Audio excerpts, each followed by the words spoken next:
Forgotten God, a 5th edition D&D campaign. I am Saffron Rothschild. Our most recent adventure started, inauspiciously enough, with the simple attempt to relieve the odious Mr. Belsby, that manager at the Champion's Lodge, of a monocle of unknown but surely wondrous magical properties.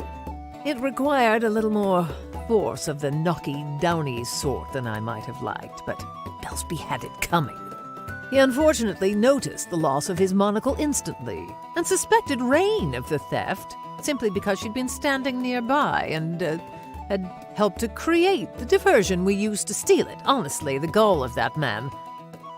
Rain had to sign a contract of indentured servitude to face the wrath of the city guard. After she signed the vile thing, we were rejoined by Malav and Pawpaw and decided to return to the Bobbing Beauty to speak more freely, as the walls of the lodge are widely reported to have ears. There, Professor Brumblebottom revealed to us he'd found a clue in the location of the Eye of Hemel, last relic of the Days of Champions, and the goal of our quest. It was in a city located under Dryfoot.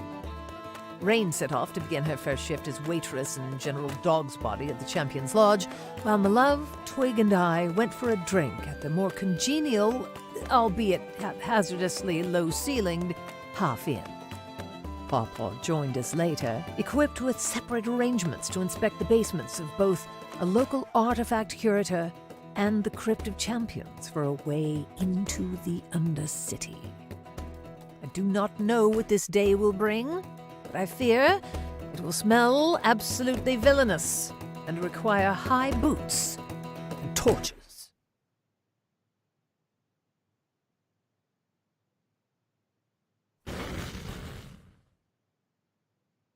All right.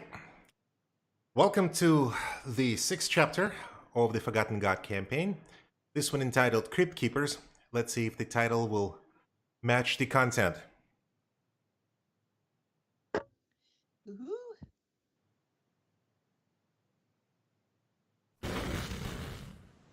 All right, and we got a fancy new way to present the game today. Hopefully everyone is tremendously excited about it, just as much as I am. We're going to be switching between this delightful view here and then a tactical view for more observation. Let me set the scene before we do our usual kind of what have happened.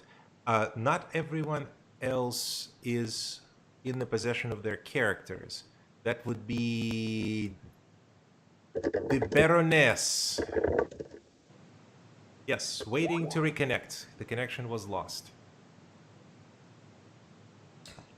So I guess while this is happening, I will very briefly mention what is happening to everyone else. So while we were playing last time, we left kind of on a bit of a cliffhanger.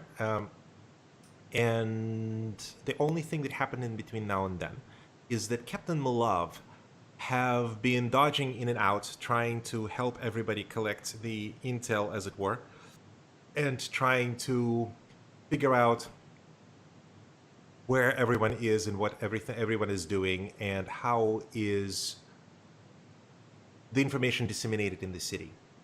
Shortly before the beginning of this particular part of our adventure, he have informed everyone that he has a hot lead and he's going to see a man about the horse. Basically, he hopes to find some exciting new bit of information that he presently was unaware of, but he needs to attend to that matter in complete discretion and alone. And in a typical Captain Malav manner, he exits with a great deal of panache, and you have not heard from him for a number of hours. You're not worried or anything like that. He's just, not there. And we begin with the four of you.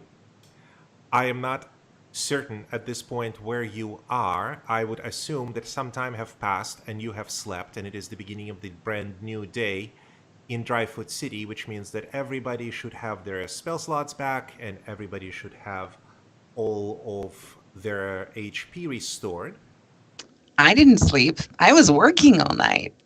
That's right. Well, we haven't gotten to you yet, right? I was about to say everyone except for Rain. Poor, poor Rain.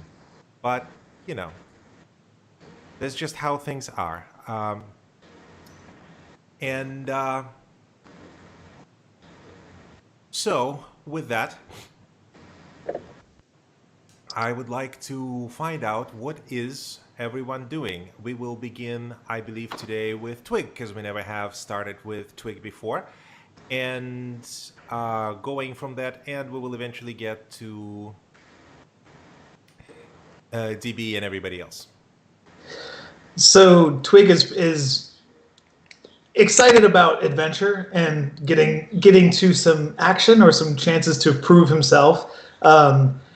The idea of trekking into a sewer or into some dank, dark hole filled with nasty smells is quite reassuring. He's going to be kind of nostalgic for home, and everything's way too clean in this above ground kind of Dryfoot Hill city.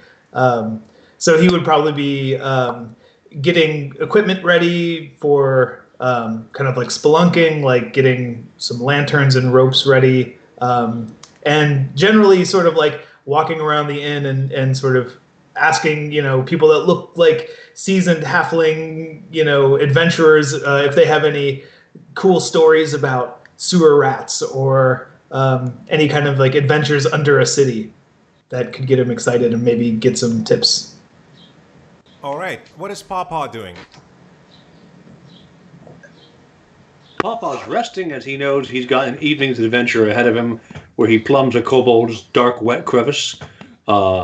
And beyond that, in the afternoon, he expects we'll be attempting to see what we can do in the basement of the Crypt of Champions. But in case that doesn't pan out, he's going to be ready for a nighttime adventure. I also want to mention, now that we're the subject of Papa, that this is probably the first time ever that the D&D adventure has been played by a child not yet half a year old. So if there's any records to be made, she's not even yet a month old. This is her third week. I know. It's baby's first D&D game. Aww. Yes. Now, Rain, what it is that you are doing presently? Rain is exhausted from a night of plastering a smile over her face and ducking in the back room to do a quick prestidigitation to keep her appearance decent like she does. And she is going to go out into the town, not even going to try and take a nap because she wants to figure out what the rest of the team's been doing and try and get up to speed. All right. So let's see. How is DB doing? Is she back yet? No, she is not. We're going to have to wait for a moment for her. And while we're doing... She is sort of. She has connected, but... You're still muted, DB. Oh, there she is. I'm here. Yes. For some reason, our playground is... Oh, there she is. All right. Jolly good. It wasn't recognizing me. How dare it? So I'm here. Terrific. So everybody kind of mentioned what they were doing in the day that passed since the last adventure. And now I would like to know what was Baroness involving herself with in a very short time she had. It literally was kind of like the evening, then she went to bed, and then maybe she did something in the morning. Is there anything of significance that you would like to divulge in that matter? Yes, I found a good cup of tea. I think that's absolutely splendid. And so the day is off to an absolutely magnificent start. Yes, I would say so. And so, with that in mind, we'll proceed. So, Rain, you are working, you're slinging drinks, you're running around, you're tired, but nobody can tell because you're using your precious spells on, looking presentable and not like death warmed over and that sort of thing. And, and in that moment, as you are slinging drinks and everything, you see that Belsby kind of beckoning you from the corner of the room. he is standing there and he is trying to kind of give you, one of those where he waves at you from the side and kind of winks at you like, come over here, that sort of thing. He's I will standing over curtly there. walk over and greet him. All right. He kind of looks at you and goes, hello, Rain. Thank you so much for being such a valuable member of this serving staff. I'm expecting, how do you say, an important client to arrive. I hope that you can give him personal attention and ensure that his needs are met. If he's gonna ask for a drink or anything like that, use discretion, but provide a few complimentary beverages maybe on the house, perhaps some peanuts, pretzels, or one of those things. But keep things charming and friendly, and make sure that he is accommodated for. He's going to be walking around, looking at a few things, inspecting stuff, and what have you.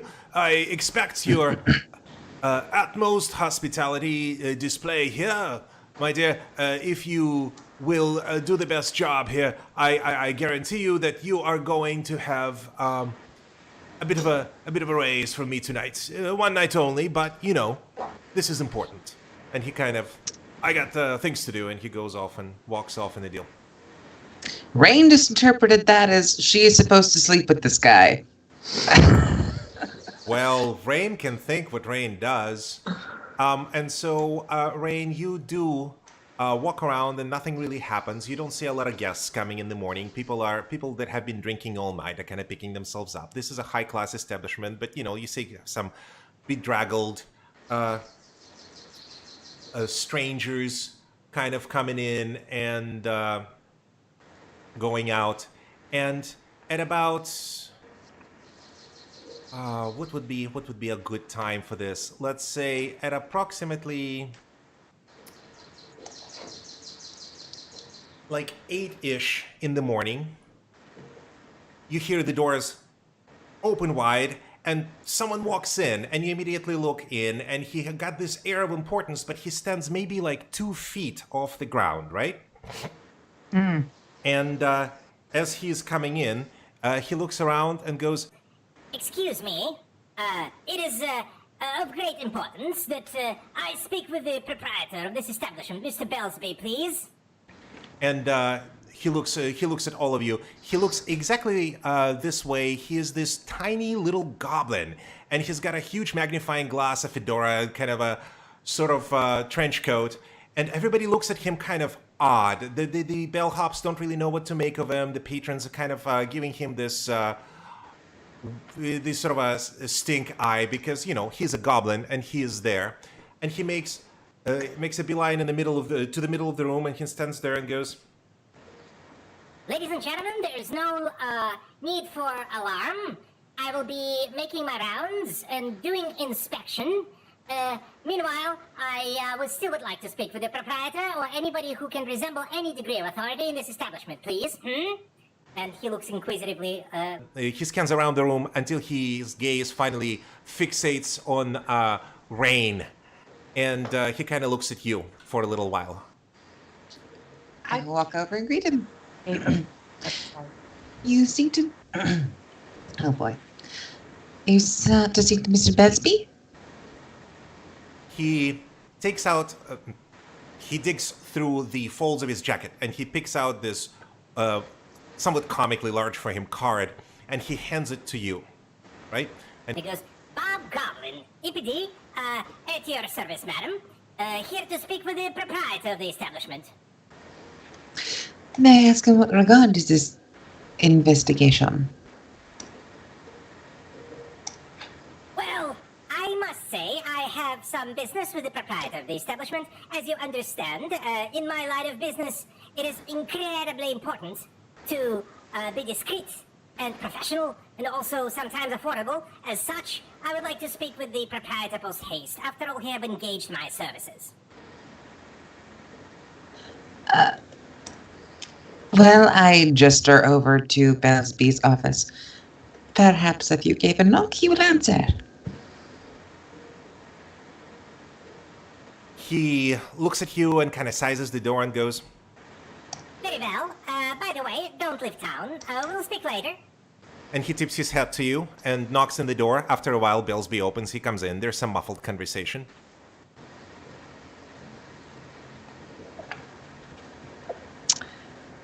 Well, guys, Billsby hired a detective. By the way, I'm not sure where I am at the moment. I was out away. Should I perhaps I should come back in. it is entirely up to you. You can tell me what you're doing at this point. Everybody else can come in. This is sort of a free form. I'm not exactly sure where you are in relation to each other. Oh, can you I haven't. I've misplaced my map. I need to find a new one, and I think I'm going to go back into the lodge and pick one off of pluck one off of the rack that they have out in the lobby. So I might find the map of Dryfoot Hill where we are. All right, that sounds well. And as you go downstairs, I will assume that you kind of walked while Rain had the exchange and received the card from Bob Goblin. And, he goes into the Billsby's office, and there you are. I would assume Papa is still kind of resting, and Twig is going about his business. We'll say he's there as well, just for the sake of argument. Yeah, Twig would probably be coming in a little bit too into his own plans. Like maybe he's got like a lot of extra rope kind of like wrapped around his shoulders and kind of tripping over it as he's kind of, oh, pardon me, oh, excuse me, oh, yeah, oh, there's Saffron. Kind of like making my way over. Like everyone's kind of probably giving him looks of, who's this low-class person? No, actually, no, people remember you from this impassioned speech that you have given the other night. And so people kind of tip their hat to you and they're like, oh, they Good to see you too. Yes, they greet you and it's like, oh, it was how marvelous it was to hear the tales of adventure from such a young, upright and upstanding boggart such as yourself. Who even knew that a boggart could have had such great experiences in their life, so cultured, so very well spoken, and so articulate and all that. They're just very sort of, let's say, complimentary. I'll have more stories for you soon. Just wait. It's gonna be amazing. Yes, what few people are there are kind of charmed by this. You see the exchange. You're not necessarily sure what it's all about. And I kind of return to Rain and all of you. Are there any actions that you would like to be taking based on this? What I would like is a map, please. Oh, you personally would like a map? Yes. Yes, absolutely. That's map of Dryfoot, you would say, yeah? Map of Dryfoot, please. All right. Let's get you a map of Dryfoot City somewhere here. Dryfoot City map. There it is. And now you have it. That's brilliant. Thank you so much. Indeed. Fantastic. You can have it. You can drag it down in the little gray bar that you have on the bottom. Take the little dragon's head, put it down there, and then, I will. You will. You might notice I'm actually in different digs than I was in the past. So yes. Yes. I completely understand. Righto. That is, it is no problem at all. Brilliant. At all. So much. All right. All right.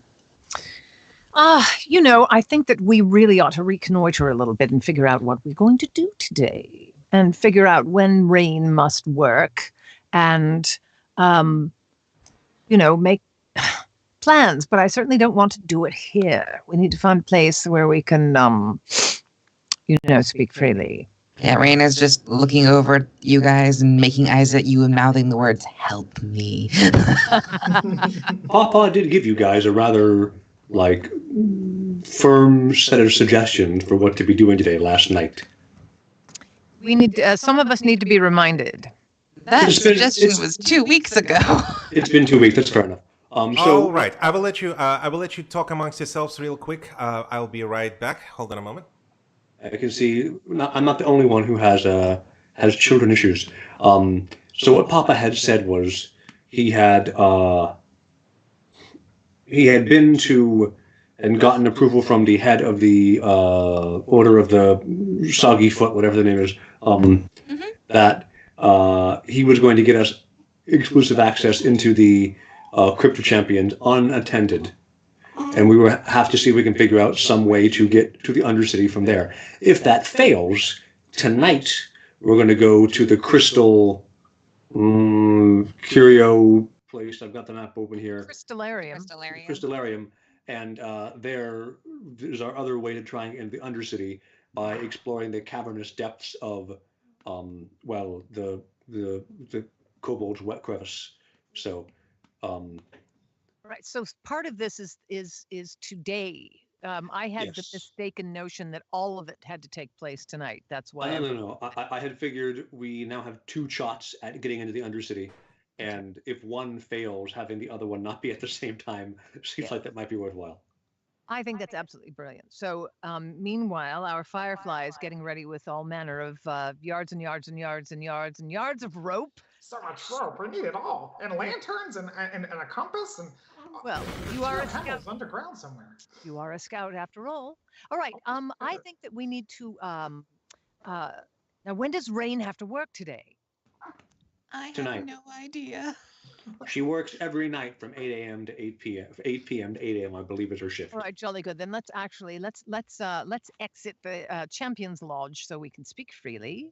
And does anyone, Twig, dear, would you like a cup of coffee or tea? And can I get you something? I mean, let's find some refreshments somewhere. What's the I will most happily walk cultured over and thing serve to you. I'm sorry, I can't hear anybody. Oh, what's the most cultured drink? I mean, what do all the what do the people in your circle drink? Barons and baronesses and all. Oh, we have tea every morning, dear. And Oh, so tea, I've already nice. been out. I've had to have some already, so I'm quite full. So Tea would be delightful. yes, so we could slouch over to the Half Inn, where they actually do make a rather decent cup of tea, but one can't actually stand, or we can, look around and see if we can't find something else. It might be on the docks or something. Do a little. Yes, Papa. The advantage of the half in is it's always a short pour, but Oh. Oh dear. Anyway, I'm looking for other. I'm looking on our beautiful map to find out if there are other places where we might get a little hot refreshment. there's no explicit cafe, but I'm sure if the DM puts his headphones back on, he could arrange for one to apparate into existence somewhere. I think Or that just come to the half in because that's where Popeye is and we can all Let's meet up. do the half in. That sounds then great. we'll simply go and we'll pick up Papa because heaven knows we need him before we do any Criming.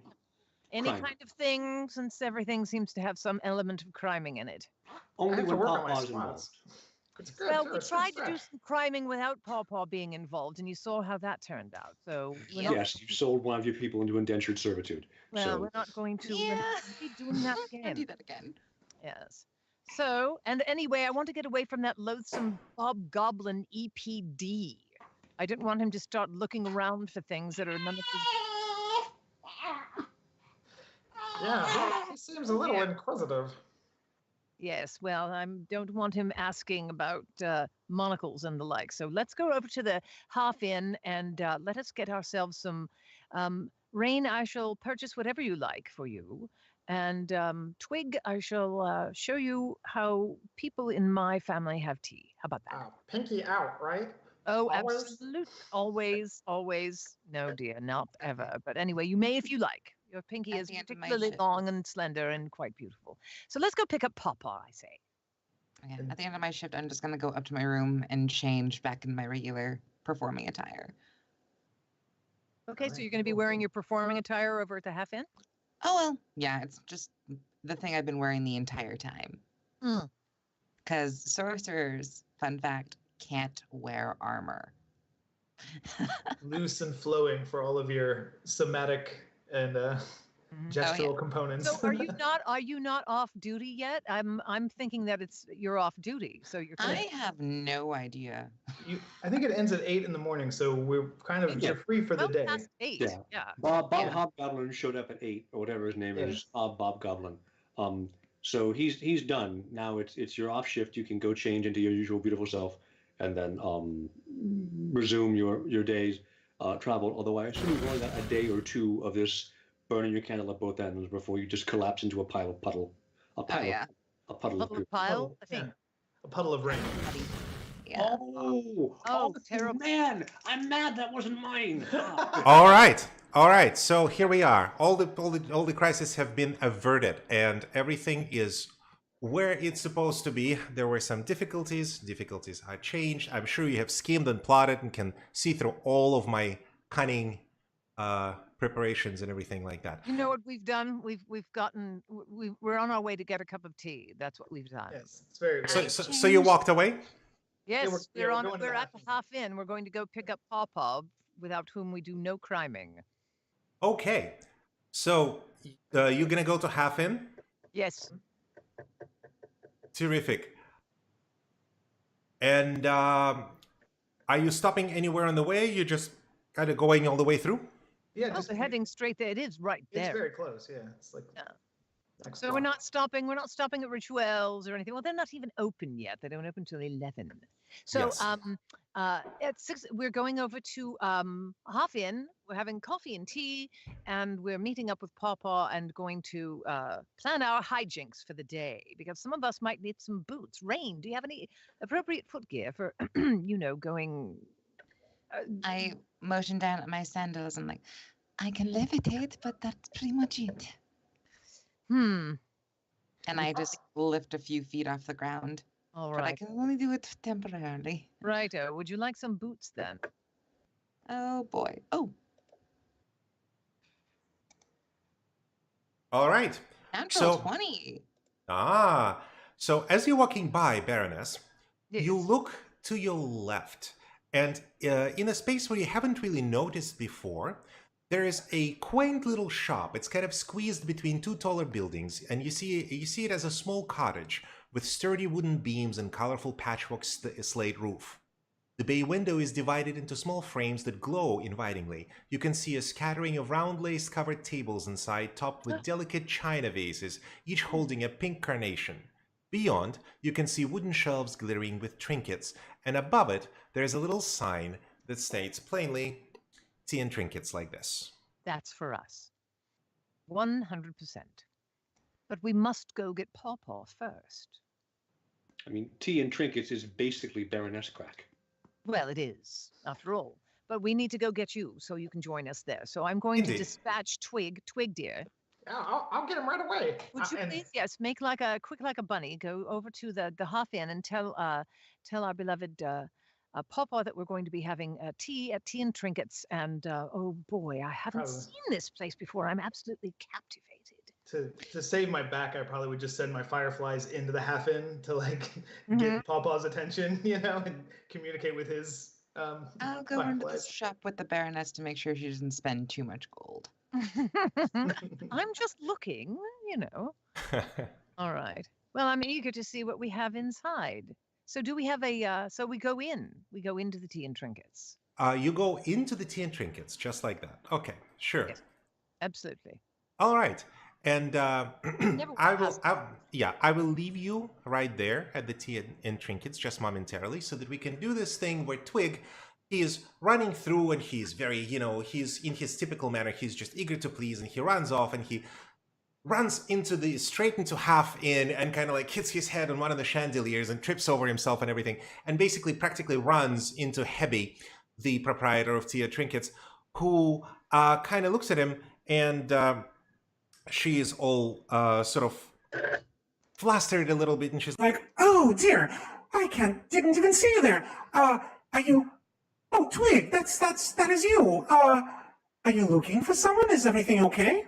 Oh yeah, I'm just looking for Pawpaw. I mean, we were supposed to kind of, we had some clandestine things to do. We have some big adventure, cool things planned.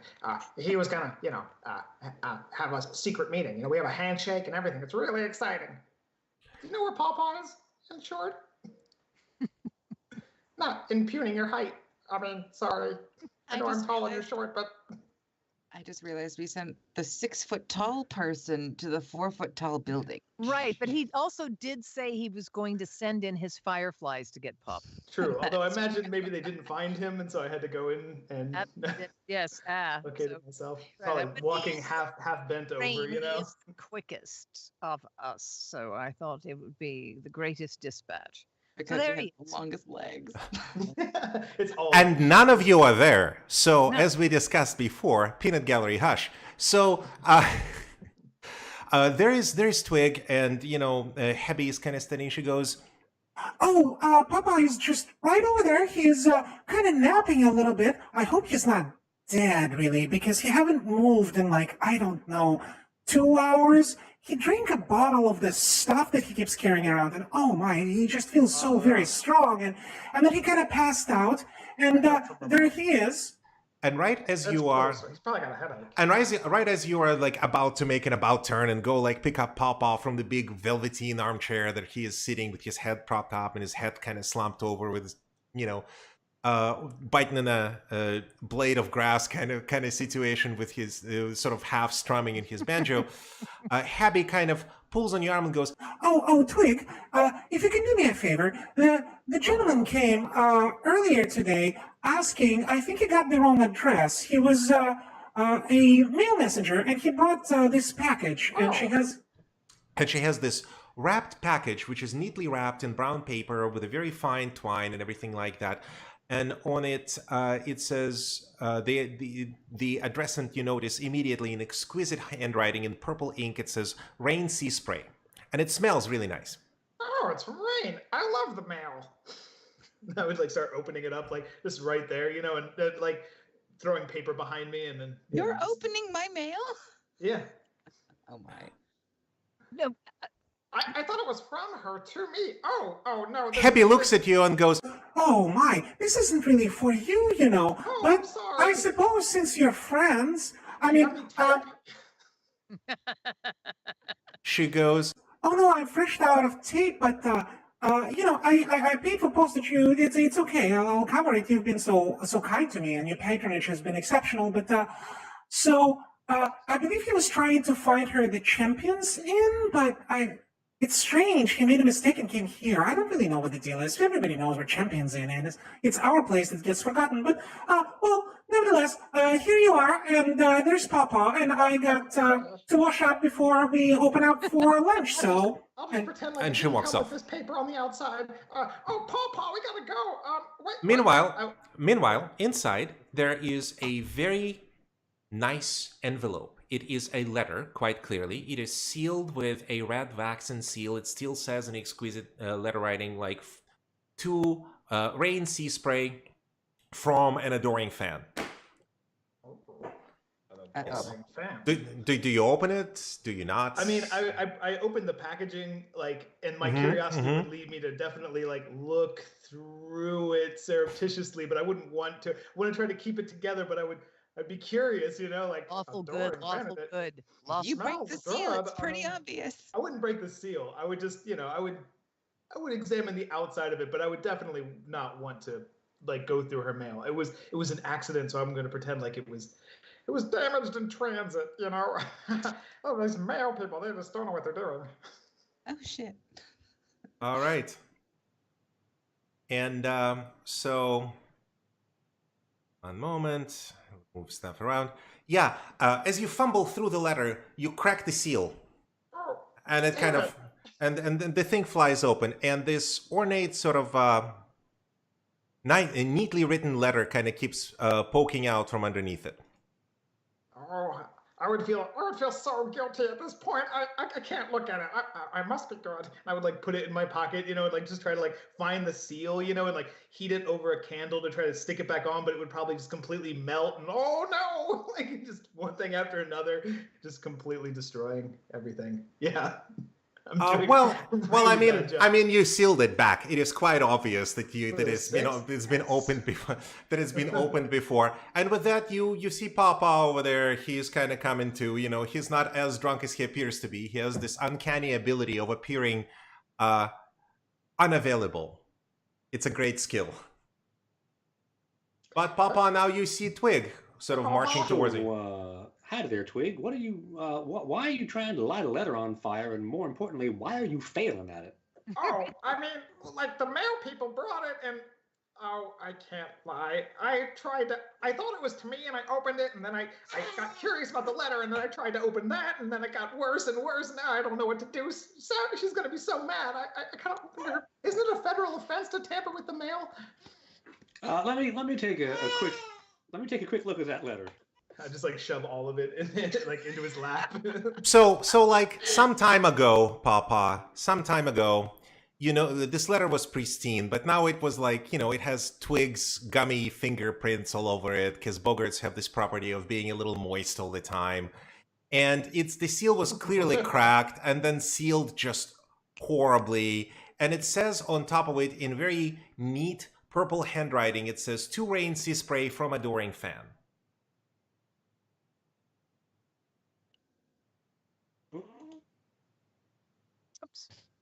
Here we go. Yeah. Okay. 24. So I am attempting to. I cannot repair the seal, so No. it looks like, but I can attempt to make it so it looks like it was blank with never a seal put on and just a blob of wax. Yeah, you accomplished that. That's fine.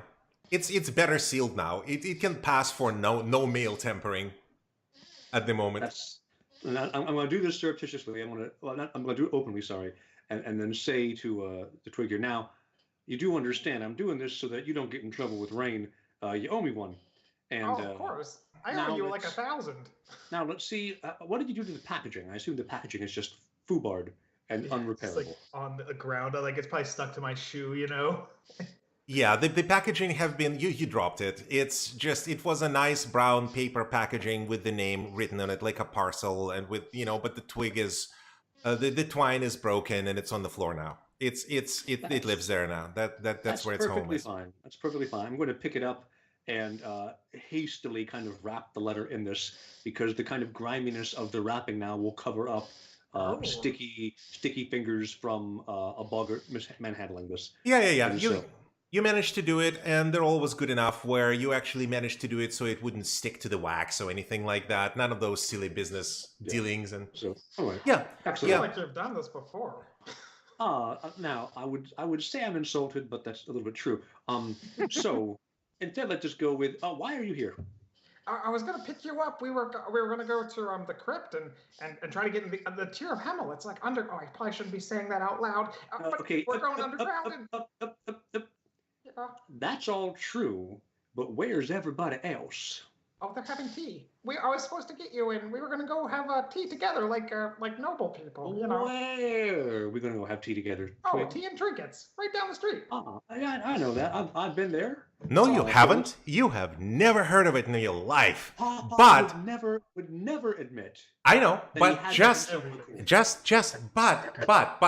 the sake of argument, just so you are aware, this is, no matter what you've said, and it's totally legit, you have never heard of it before.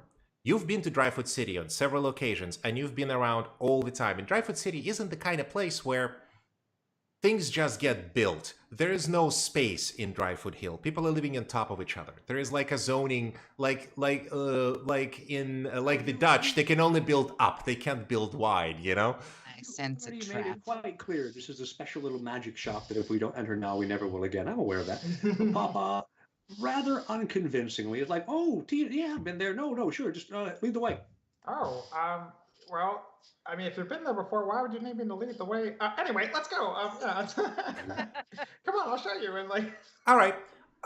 After some time, you come back, and you come in as maybe 20, 30 minutes have passed. Meanwhile, the remainder of you have entered the shop. And right as you came in, almost immediately, you got greeted by this lady. She looks kind of like this. She's quite obviously an elderly, dark elven lady. Mm-hmm. And she's got a nice little cup of tea. She's got a floral print vest dressed, and she's got an overall kind of charming, calm disposition.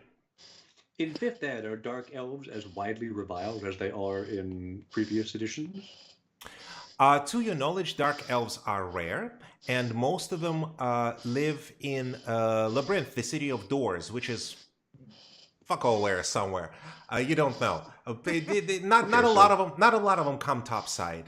They're not But dark reviled. elves are not seen as avatars of evil in this edition anymore. Yeah. People don't like them because they're different, but they don't necessarily have a deep-seated prejudice against them as they do against the tieflings. Since light sensitivity is a bitch. Yeah, basically. So, it's not the best thing to be a dark elf in Dryfoot City, but it's not the worst thing either. And so with that, she comes up, comes your way, and she looks at you and kind of bows in this interesting sort of courtesy that you have never really seen before. It's almost funny and charming that she's wearing oversized old man shoes and galoshes, and she's kind of like a little ragtag. She's neat and clean, but clearly this is the clothes that perhaps her best and only set of clothes that she takes very good care of, but for a very long time. Gotcha. And she looks at you, three, and goes, Oh, hello. Welcome to Tea and Trinkets. It will be my delight to serve you today. My name is Glenda Viles, and this is my shop. May I show you around? Or would you like to sit down for tea? I would absolutely love to look around first. If you don't mind, I think that would be perfect. and so she I must have a motions to question, you. DM, my dear. Yep.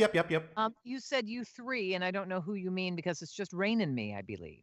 Oh, yeah, that's right. There's the two of you. I keep forgetting that one of you is missing. But One of yes. us is not here. Yeah, exactly. No, but- So as you walk around, the welcoming scent of herbal teas and freshly baked vanilla cake waft towards you. The ambiance is cozy. Dusky pink lamps trimmed with white fringe give the room a warm yellowish glow.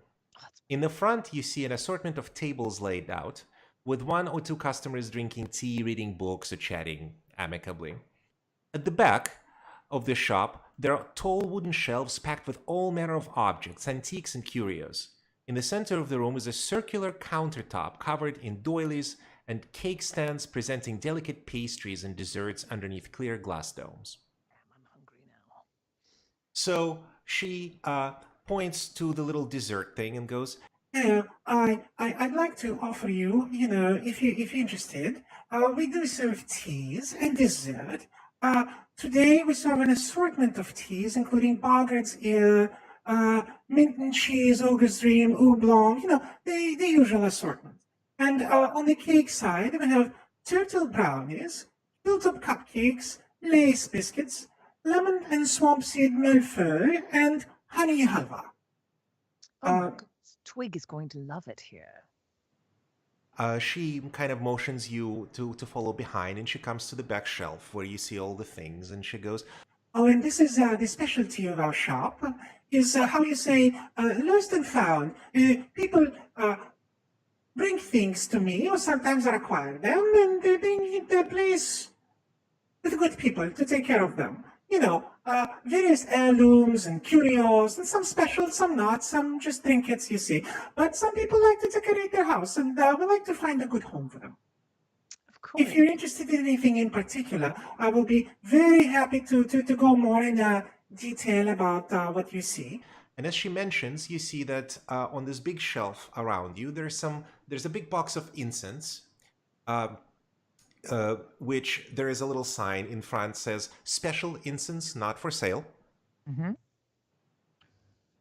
There is a incredibly ornate looking sword that stands on the shelf and looks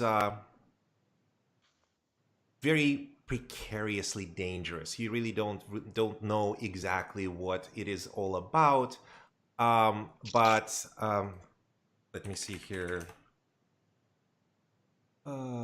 This thing, right? Yes. It. One moment. Mm-hmm. I just need to make sure that I'm only showing you the right bits here. So, let's see, like that.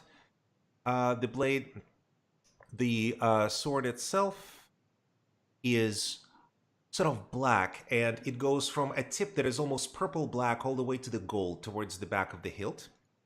It looks like this. Oh my. Blade of balance. Yes. That is a little tag that is sitting right next to it. Right next to the blade of balance is an ornate teapot. It too is got a little sign that literally just states, our ornate teapot. It looks kind of like this right here. Let me make sure that you can see that. It's pink and very exquisite. And next to it is a price. Ornate teapot goes for 125 gold, while the blade of balance is for 550. Okay. Next to it is something that catches Baroness's eye in particular because it is described as Lady Grace's fancy armor, and it looks like something that a lady would wear. It looks incredibly well preserved, looks more ornamental than it is protective, but at the very same time, it looks very, very formidable. And it is built exclusively to accommodate a woman's physique and provide support in the right spots and, provide freedom in the others. It is followed by a short half blue cape, very regal, with a golden trim. The price next to the fancy armor is set to $500. Next to it is a trumpet. It is described as a haunted horn, and the sign next to it has an exclamation point to it and says, "Inquire with the proprietor for an explanation, for a detailed explanation." As you come close to the haunted horn, you notice that it is sort of spewing this blue, grayish, purplish, almost like wisps are coming out of it, as if, almost like a cartoon animation of it being played, but it's completely silent. Next to it, on the slightly lower shelf, is a particularly curious thing because it is a teddy bear that is labeled as Teddy Scout, and the Teddy Scout is delightful. And those of you that have been around Silver Spire immediately recognize Teddy Scout as one of the as wearing one of the Silver Spire Scout outfits. He's standing there and he's sort of saluting you. And as you come by, That's perfect for Twig. yes, there's a little click. There's a little click, and he goes like that, and he does a little bow, right? Absolutely charming. It is priced. Teddy Scout is priced at 100 gold pieces. That's a ripoff. But it's actually, hang on, we'll talk. Next to it is a very unassuming, there's not even a picture of it, a little bean, like a legume, It just sort of sits on a plate. And let's see if I have an image for it. Must be a magical bean if it's here. Well, it's labeled as such. It's labeled as Magic Bean. And as Magic Bean, it's sort of green and peeled and slightly shriveled. And it says, "Inquire within for proper carrying instructions." It looks specifically like this right here. I actually found my Magic Bean, and I will show you real quick. I mean, So the this is- traditional price for a magic bean is 1 cow. It is, and it actually states that on the little thing. It says 1 cow or 25 gold pieces. Make me an offer. And then, last but not least, there's this.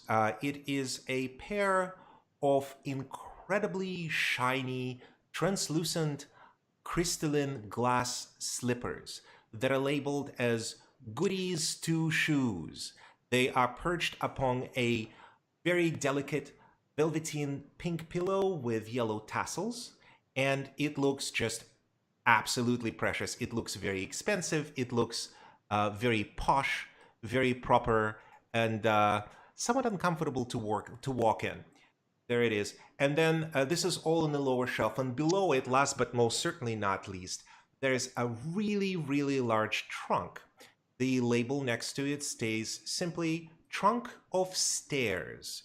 And as such, this trunk is open. And you can see that outside of, unlike the other items, this one kind of shimmers on the inside. And in it, you see stairs going down into the inky blackness of its bottom, almost as if it's perched upon a hole in the floor. Someone has seen Crimes of Grindelwald. Right. So there's that. This one, Goody's 2 shoes are priced at a 200 gold pieces, while the trunk of stairs, as it's labeled, is priced at 400. A little long-winded, but nonetheless, I figured you need a proper Introduction to all the introduction to all of these things, so that you could make any purchase decisions you may have or may not have, and as such, let me see. What is this? Nope. All right, that's Okay. fine. We'll just do this. First question. What's the price on the 2 shoes and the trunk again? Okay. Hundreds and hundreds of gold. Yes, all of this is expensive. The trunk of stairs is priced at 400 gold pieces, while Goody's 2 shoes are at 200 GP. And while we're considering all this, I would like a couple of people to do a thing for me, actually, which would be appropriate, prudent in this juncture. Terribly awesome, I'm afraid. Let's do this because I hate the buttons. We had the same roll, I think. All right. Well, both of you remember, this is actually not very hard to remember, that Goody is the name of Goody Longwood, and she is a famous footwear designer. She is from Lionsgate in Pridelands, and she is known everywhere. She's like Louis Vuitton. Like, seeing her shoes for that price, as ostentatious as it may be at 200 gold pieces, is bizarrely unique. It is strange that it is there because it's either a very well-crafted knockoff or this is a deal of the century, even if it is like yesterday's fashion kind of thing. Everyone wants to wear Goody's shoes. Not everyone can. You had to bait the girly girls. Come on. I had to give those that may have seen high-priced footwear, couture, and runway shows a chance to look into the history. That's what I did. Indeed. Yes, indeed. Right. So there we are. I'm going to do an investigation check to see if I can see or glean any possible magical properties from some of these items. All right. There we go. That would be an Arcana check, because investigation doesn't really work in this way. What you can do is you can cast Detect Magic, or just do an Arcana check in general. I don't have Detect Magic, so I'm doing this. You're investigating them. Well, you inspect them, and it seems to you that no item should be that expensive or had such recommendations to see the owner and all of these instructions and things, and be such a odd assortment of things without it having some form of special property. Maybe it is just rare, or maybe it is magical, but Okay, then I'll do an Arcana check to see if I can actually tell if there's magic involved. Do you have Detect Magic? No. Then your Arcana check, the Arcana check in this case can do one of the many things along the lines of trying to consult your memory of arcane to see if you have heard of anything like this, or if you've seen an object that examined a property, or if you know what the spell is like. You see somebody cast a weird spell that you don't have, maybe you've heard of it, that sort of thing. Then wouldn't it be a history check? It could be a history check. It could also be an Arcana check, depending on what is best for the person doing the check. They're both the same thing for me. They're both intelligence-based skills. Well, all right. Okay. You have heard of the Trunk of Stairs. that is something that you have seen before or heard before, because a few of them have been made. This is not a unique item, and your father had one. He brought it special. He bought it special from up top, and you don't really recall what it does, but you know it has magical properties behind it because he kept it in his, under lock and key in the treasury. And if somebody needed the use of it, it was not your members of your immediate family, of the royal family. Well, they had to, go and get some paperwork done, and they had to, get it signed out in their name.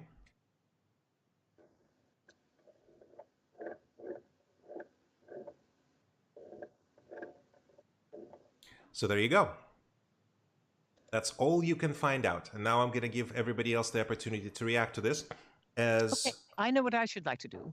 All right. May I roll perception, please? You absolutely may. What would you like to perceive? I'm going to see if there is anything that is super valuable within these items using my fabulous monocle. And a natural 20 at that. So I'm going to put my monocle on, and I'm going to. It's a natural thing for me to wear a monocle because I always do anyway.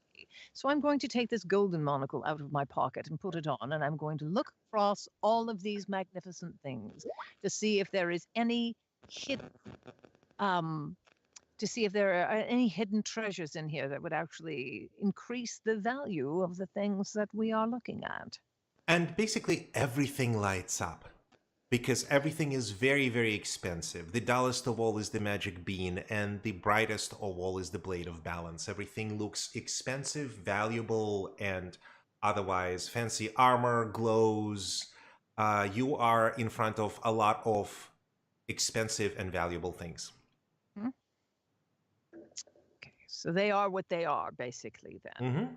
There's nothing particularly hidden. There aren't 1,000 gold pieces in the trunk of stairs as well, that kind of thing. So everything is you wouldn't really be able to tell quite clearly and literally what the monocle does. It shows you objects of value. It's like detect magic for monies, for gold. All right. And everything glows. Everything is very valuable. That's fantastic. All right, jolly good. Yes. Just looking to see if there's anything hidden inside, because if, for instance, if the teapot were loaded with elven jewels or something, I'd be able to perceive that. But that is not the case. The things themselves are quite valuable and lovely. Perhaps, and I'm looking forward to seeing Twig come in with Paw Paw, because it's high. And they arrive, just about that time they arrive. That's fantastic. And do you know, I think I'm going to ask, it's Glenda, right? Yes. Our beautiful hostess. I'm going to ask her to have us please seated. There are 4 of us, and we should like to sit as close to the window as we might. She goes, it will be my pleasure.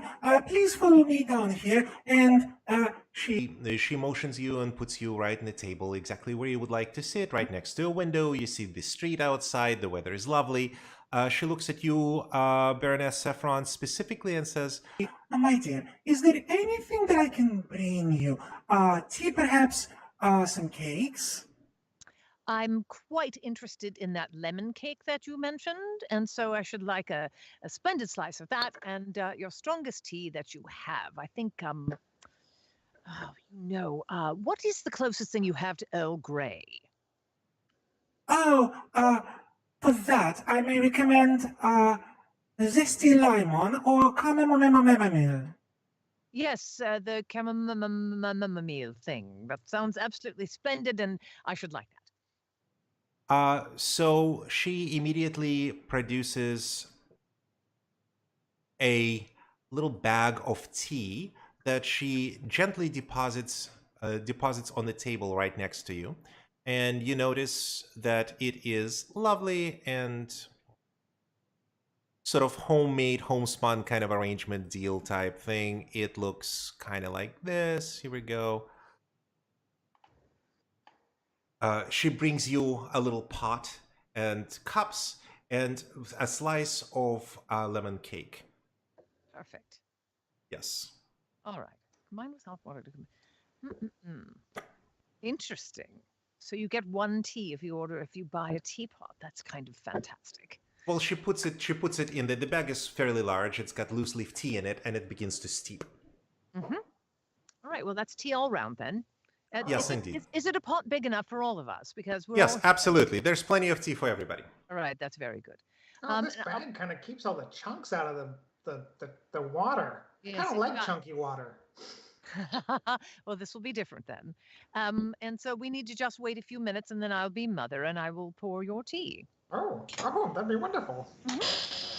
So, if I may inquire of Yes, the delightful Glenda here, madam, I notice you have a magic bean, and as a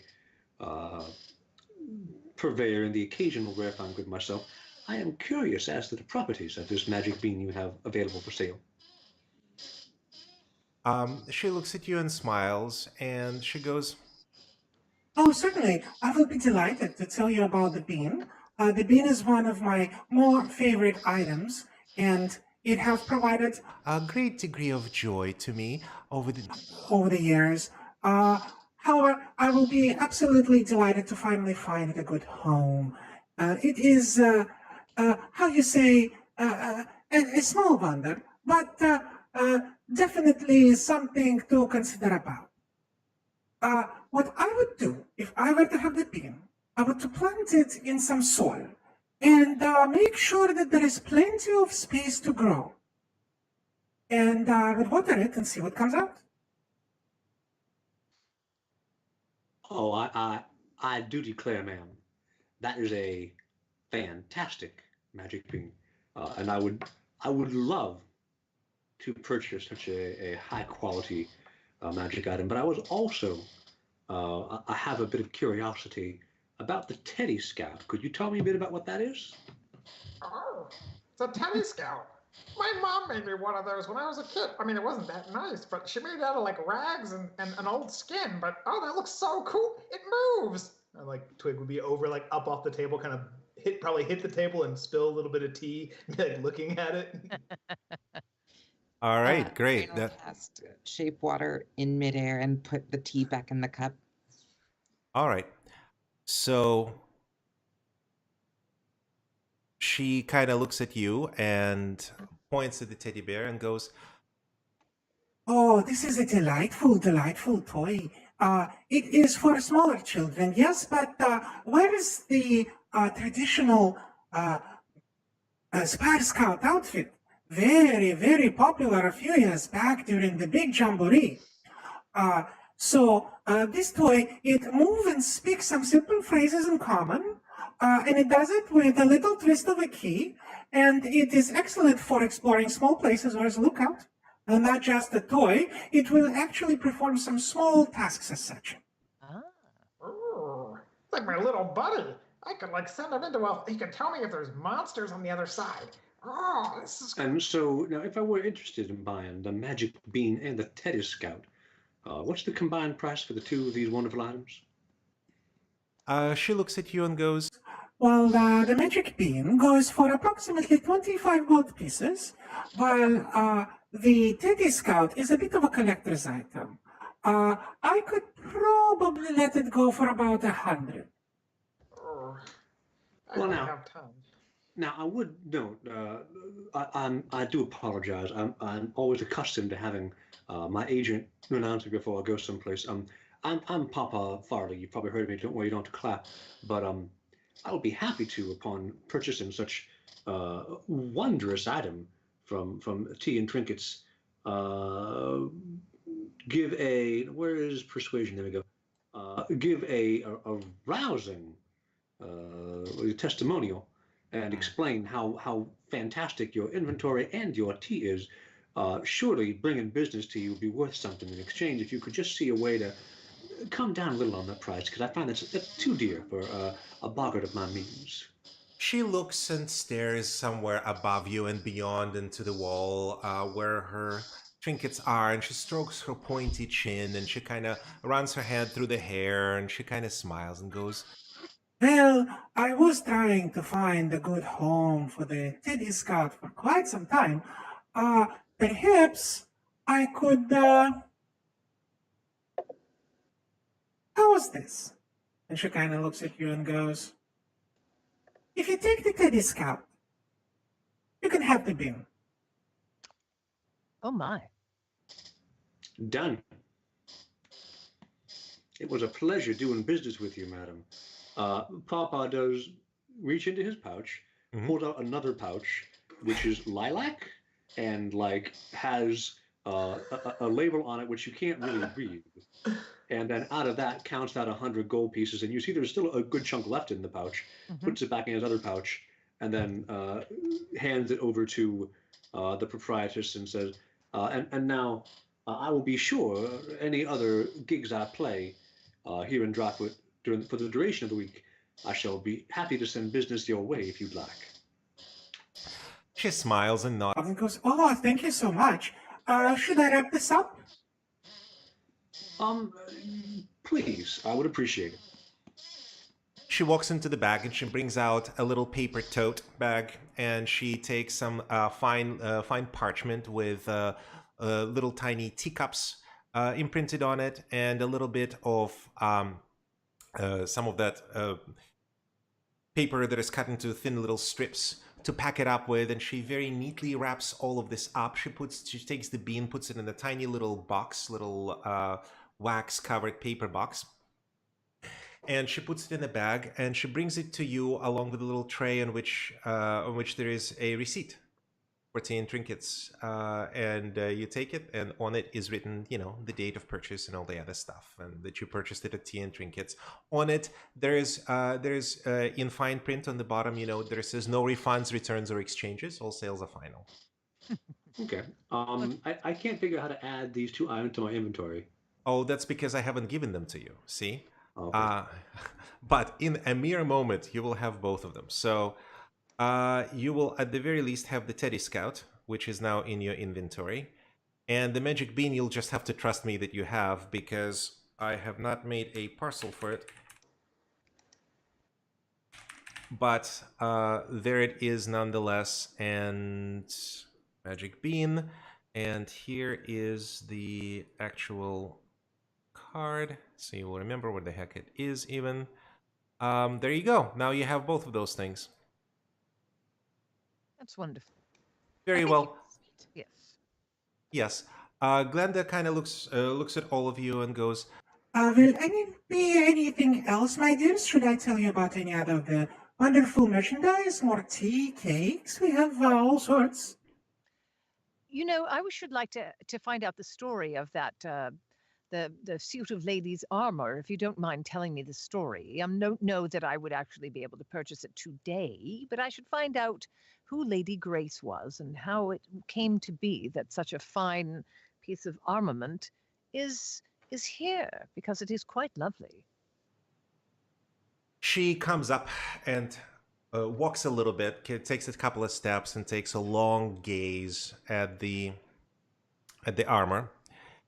And after she does so, she comes back and goes, well, one moment. Lady Gray's fancy armor comes to us by way of Lady Financia Gray of the Gray family. You have probably heard of them. She lived many years at the Lion's Gate. And then, of course, she summered in the Silver Spires, as it is lovely there. She goes, this is a particularly curious piece of armor. It is designed for a lady, of course, though there have been a number of gentlemen that as I understand, have owned and perhaps even wore the armor. I'm not really sure. It is kept in great and immaculate condition. It is lovely. It is wonderful. It is expensive, of course, but you would be looking very, very wonderful in it. It is not just an armor. You see, you can wear it to a fancy ball or anything. It will complement any gown. It comes with special hangers for large skirts or pantaloons on the bottom to keep it all. I heard, now I never wore the armor myself, but I've heard that it will fit any person. It will just fit. It is made like that. You don't need to adjust it to anything. You just wear it and it fits. Now, That's a wondrous property. yeah, And she kind of Oh, nods and smiles. and she goes, and one more thing. I have heard a curious thing that the gentleman who brought me to sell the armor, he was the collector. He says that in his personal experience, those that wear the armor usually enjoy the benefits of having a bit of advantage in the way of persuasion and interpersonal relations. Hmm. that needs to go to Papa. It increases your glamour, does it? And how much is that armor You could again? say that. That's Very. It gives you advantage on persuasion checks. like holy heck. I would. Super I could. good. I mean, I already get advantage on a bunch of my persuasion checks anyway. But how much was that armor? 500. Oh, Lady Grey's armor. Oh, you got a discerning taste, and it is delightful to say the very least. Yes. And Lady Grey's armor. Let me check. She says, and she looks at the little card next to Next to it, and the card says 500 gold pieces. So she turns back and tells you, 500 gold pieces. It is, of course, a full set of plate, after all, you know. What? Now, I missed the last thing you said. It's a full set of plate armor. Those things are expensive. Yes, of course. I understand. Well, I can't wear a plate anyway, but that's a mighty fine suit of armor you've got there. I admit I'm comfortable enough in my masculinity to wear a lady's armor, but not every man would be. Still, that is wondrous. I do think we need some time, the four of us here. We have a few private matters to discuss. I do have one Miss- question before we do get to our conversation. please. Goody's shoes. I have seen them in the Silver Spire, but never this far out. Oh dear, you have a good eye. There are indeed authentic shoes by Goody Lovegood. They indeed come with a certificate of authenticity, as all of her shoes do. The story behind this particular item is that it belonged to a collector who unfortunately passed away. It was sold in an auction after an auction after an auction and ended up with a little old lady as a bit of inheritance from her incredibly wealthy grandfather. She wore it in their younger days, but you know, it's been a long time, and when she hit 60, she could no longer, bear the heel, if you will, and so she had nothing, no other way but to sell it to me. I'm not going to lie. It come to me at a very, very discounted price, which is why I only make a small markup to make a living. But though not necessarily this years or decades fashion, it does bear the authenticity of Goody Lovegood, and also, of course, the clout of owning such an important part of the collection. I hear it is quite a collector's item. Is there anything you wanted to know in particular about the shoes? I hear Goody had gotten rather creative with her earliest designs. Is there anything special about this set? she looks at you and smiles conspiratoriously and goes, Oh, yes, of course. This is one of my most favorite pieces. Allow me to show you the certificate of authenticity. and so she goes into the back and she's gone for quite some time, right? And eventually Papa's gonna do a quick look because he's made a few forgeries of things in his time. Does this look legit to him? As in, you actually want to inspect it, yes? As I understand it? Yes. Let's see here. Which would be, I guess, perception or investigation. Okay, cool. How does my luck do? My luck does crappy. It looks legit. I mean, it looks authentic. It's fine. Cool. It looks good to me. And so she brings back the certificate and lays it in front of you, Rain. Now- And Huh? You were about to say something, Baroness?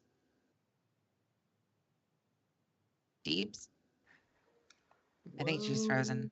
Advantage. oh boy. Maybe she has disappeared momentarily. I'm I don't. not. I'm right here. No, she's. Oh. I'm here. Can you?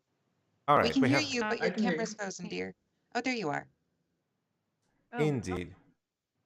All right. You were saying? I was going to Peanut Gallery, and I know that we don't do that, so never mind. Well, but you are there, and this is something that you can, in fact, see and do. The certificate Yes, is on the indeed, but table I in was front of going you. I was going to talk about something that I hadn't seen, so never Ah, mind. well, never Yeah. mind that then.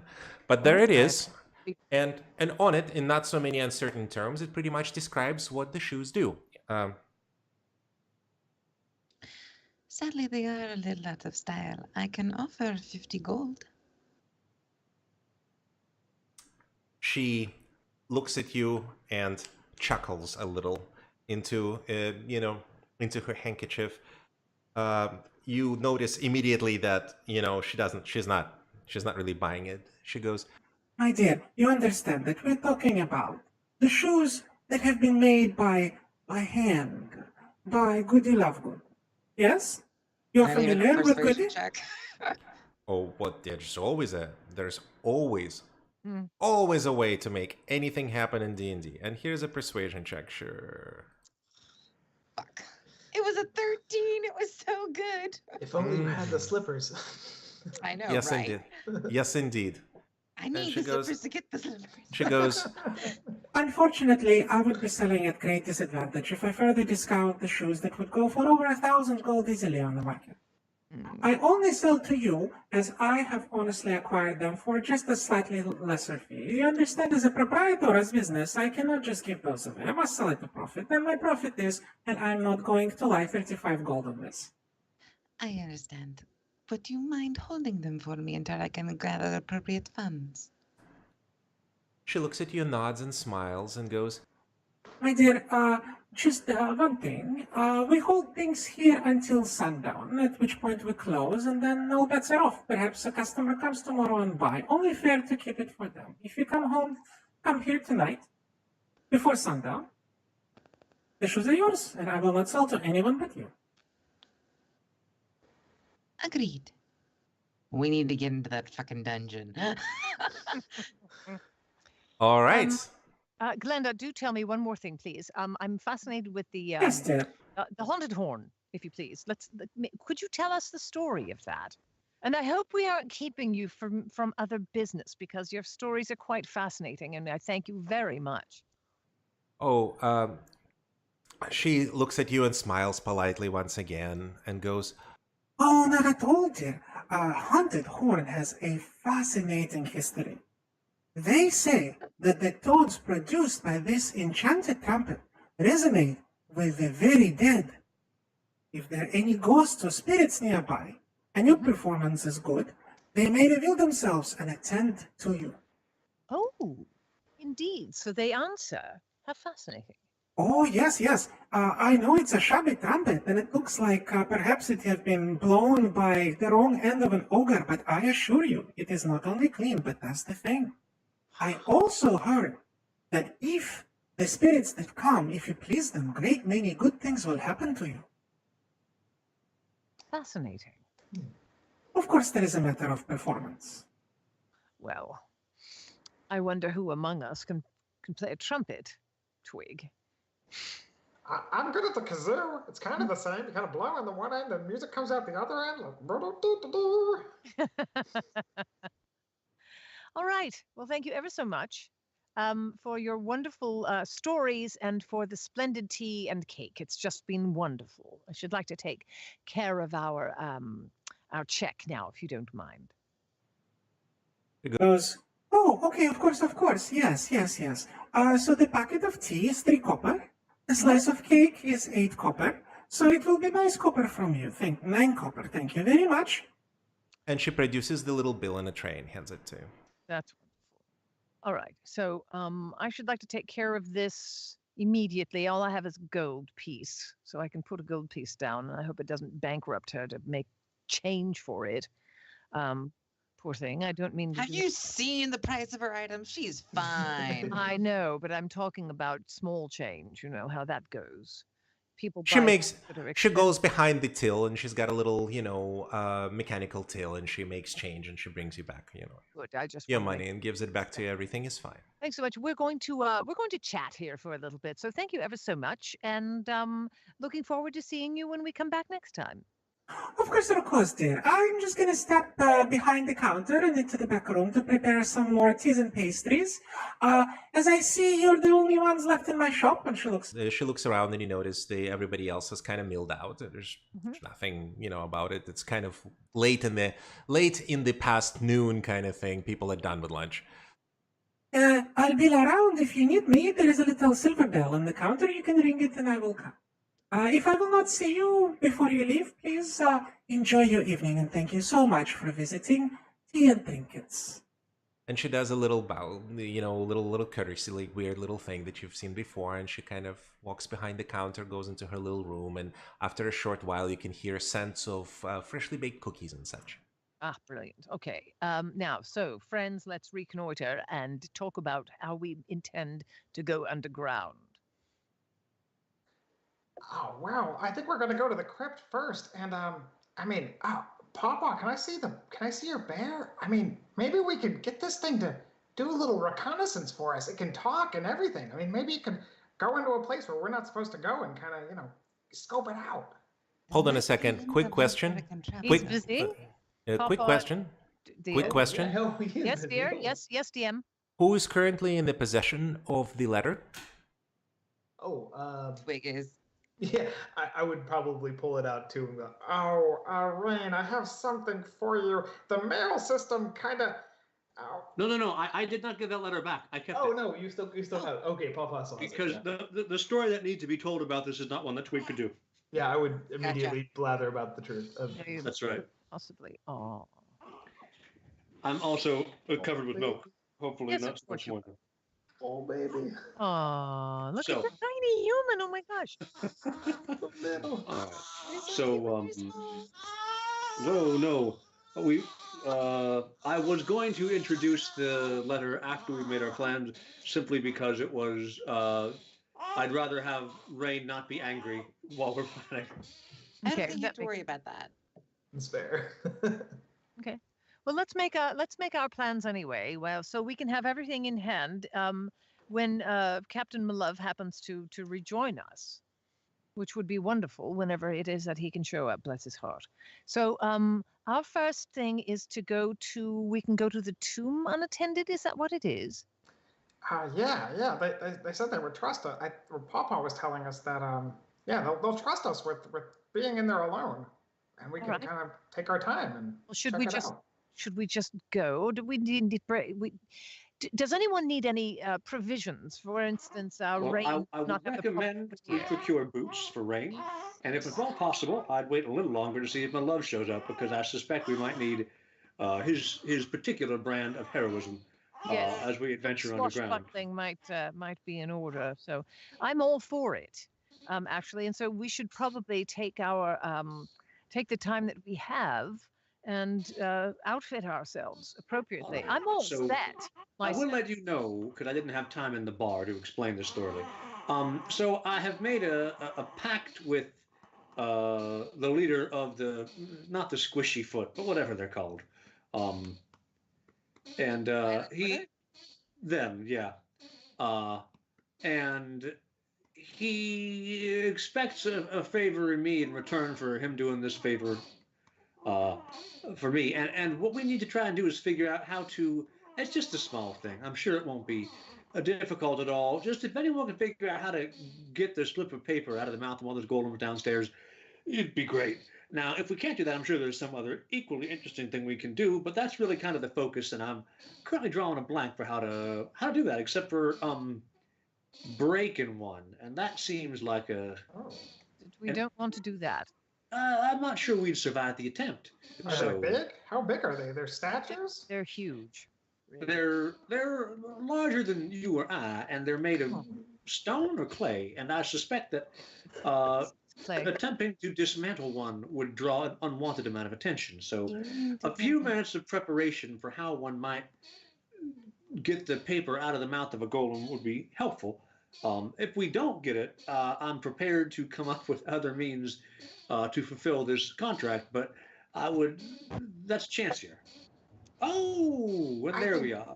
I think Teddy Scout could do it. I mean, I think you Am I could in? train Teddy Scout to do all sorts of things. I want to spend some time with him and teach him things. I don't know. I think he could be sneaky. I wonder if that's a possibility because the golem don't particularly see quite well, and if we could distract the golem among ourselves, and then have the Teddy Scout run up while we are entertaining him, is it And possibly reach a snack? into his mouth? That Huh? Wait, seemed hold like a on, bit of a hold stretch. on. Jean, would we Yes. know? Since I've been into the library and I've seen the golems, do I know if the paper is held snugly in the golem's mouth, or is it look like it could be blown out with a powerful gust of wind? You have less than 0 clues. Mm-hmm. You just don't know because last time you played the Golem Dentist was pretty much never. So my best bet is that you'll have to go and tell it to open up and take a look, maybe. And here we are. We are rejoined by an essential member of this crew who have not have been here earlier. So in order to accommodate his particular brand of being here, I would like to take a very short break and do just that. So here we are going in a tiny little pause, if you don't mind. I'm actually going to get a drink. That All right. rocking chair is absolutely fascinating, and I'll bet the baby happy. Yeah, this is not a bad find for an office chair that my wife found on the curb of the street. Yeah, Nice. doesn't get much better than that. All right, I shall be right back as well. So, it's All right, we're going to be doing this live, so this is not going to be the best thing. Meanwhile, we are on a tiny little break. Welcome, Mike. We're going to add you to the deal. So give me a moment since this have not been done yet. In typical Forgotten Gods fashion, we have bought tea and gotten the backstory on a bunch of items we never bought and have made no progress on the story. That's not true. I bought a magic bean because if you want to believe anything in the world, believe that Papa can resell a magic bean at a big profit. And I think we figured out that 25 gold is how much a cow costs. Yeah, I was gonna say. Nice milking cow for that. And I also bought a Teddy Scout, which is a small, or is it diminutive-sized item that can do simple tasks and come back and tell you what it found. I intend very quickly to get Magic Mouth and cast it on this guy so I can just make him a messenger for me. But that'll be a little while off yet still. Twig is super excited about it. He wants to teach it stuff. I mean, it's an automaton. You can't He's really... trying to, yeah. I must join you on another. Trying to find some way to convince Pawpaw to let him play with it in any way he can. Are we still on the same host address? Because for whatever reason, Fantasy Grounds is not wanting to connect. No. We should be. We should be exactly on the same one. It does take a long time to connect sometimes. Have you updated Fantasy Grounds? Because you need to do that. I literally just updated it when I logged in. I started Skype so you guys would know I existed, and then... Thank you. We do know you exist, and that is a wonderful thing. We're all grateful for it. Oh, I broke a variety of moving vehicle laws to get here as early as I did. Thank you. Awesome. I appreciate it. That is a great testament to my skills in storytelling. I may have just, tooted my own horn. I don't know if, that's, if that is a kosher thing to do. But, all right, here we go. This should be a thing. All right, we're almost done on my end. Should have been done earlier, but you know what? Do it once, kind of thing. I think Fantasy Grounds is working. That is much better than what that... Oh, shit. Shit, son. Oh, no. Here we go. That is like 100% not what I wanted, but that's fine. All right, we're almost there done on my end. Technical difficulties and all. That's how we do it here in Chinatown.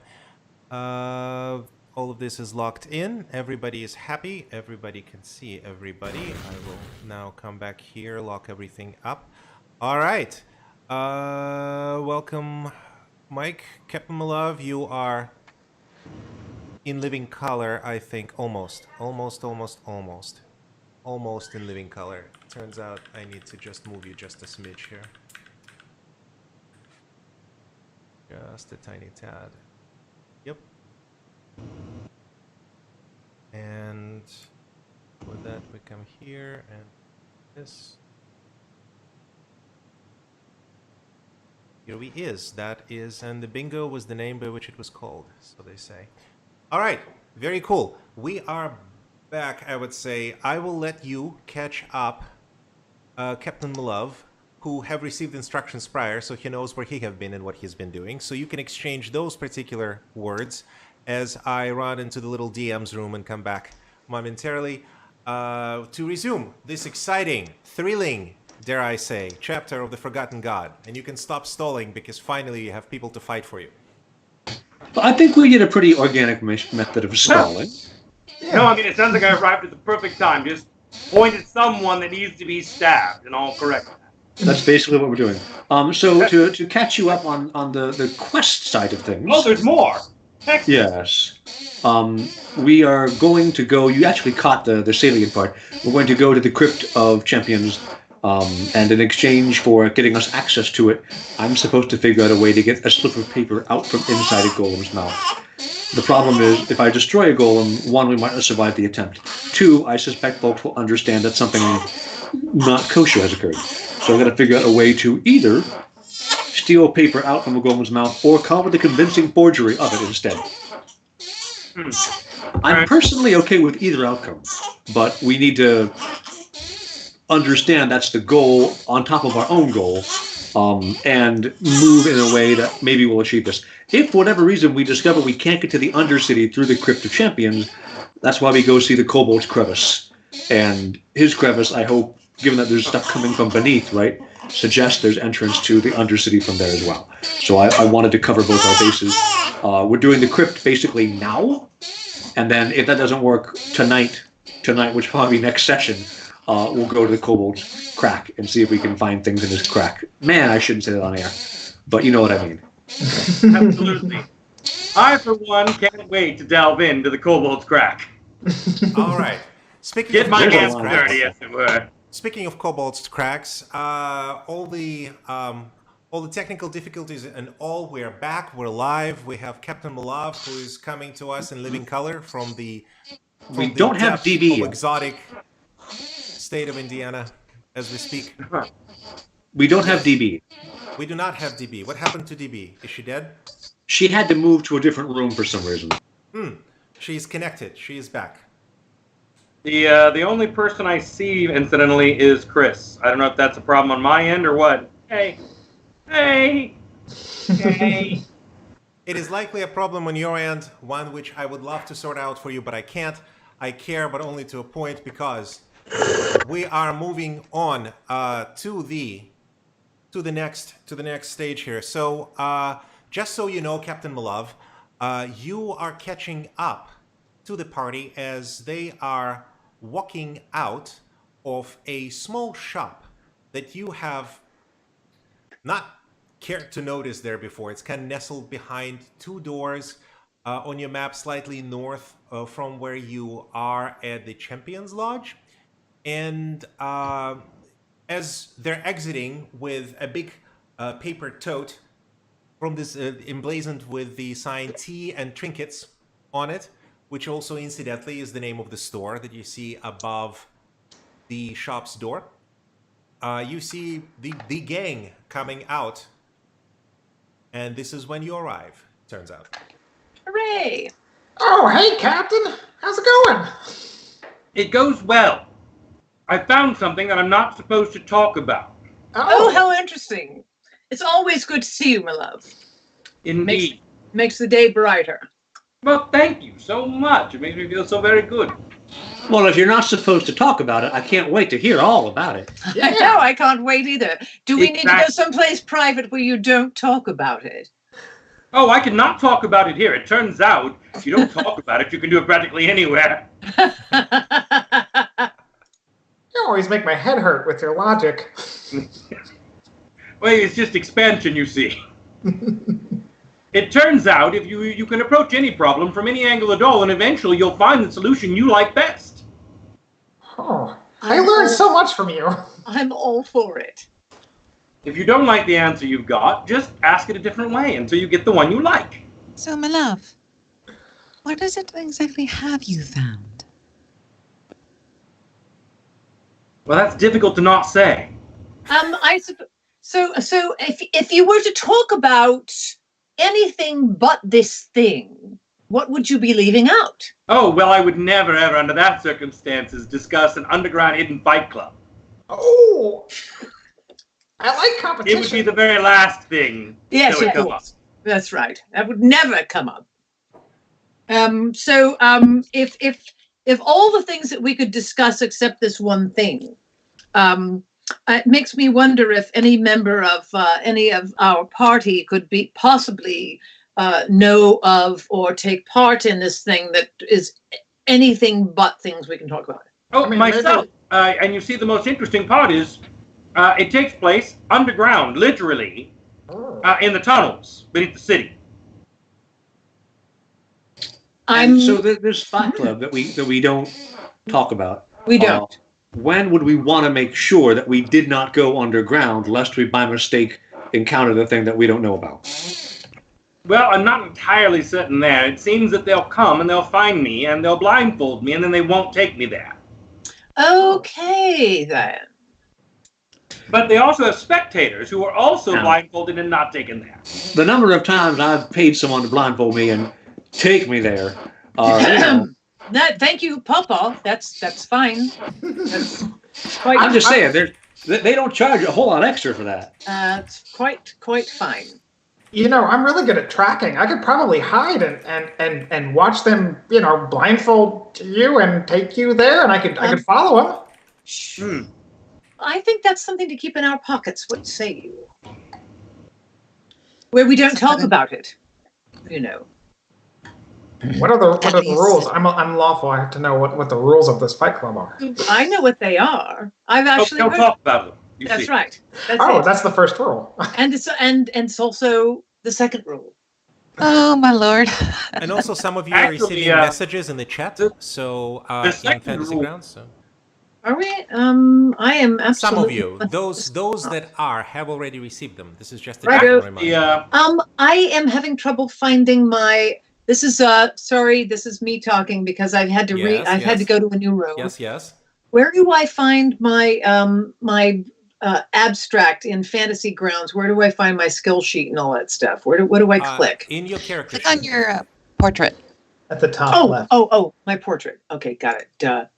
That's obviously the most obvious thing, and I'm overlooking at all the little tabs on the other side. I had to leave my other computer because it was overheating. Yikes. We stopped for a moment, and I undid one headphone, and the sound of the fan on that thing, which I had never heard in my life, was phenomenal. So yeah, All now right. I'm back in the library, everyone. I hope I'm not blowing you out with my white face. No, actually, you look fantastic. You look All right. great. It's very nice. All right. Good.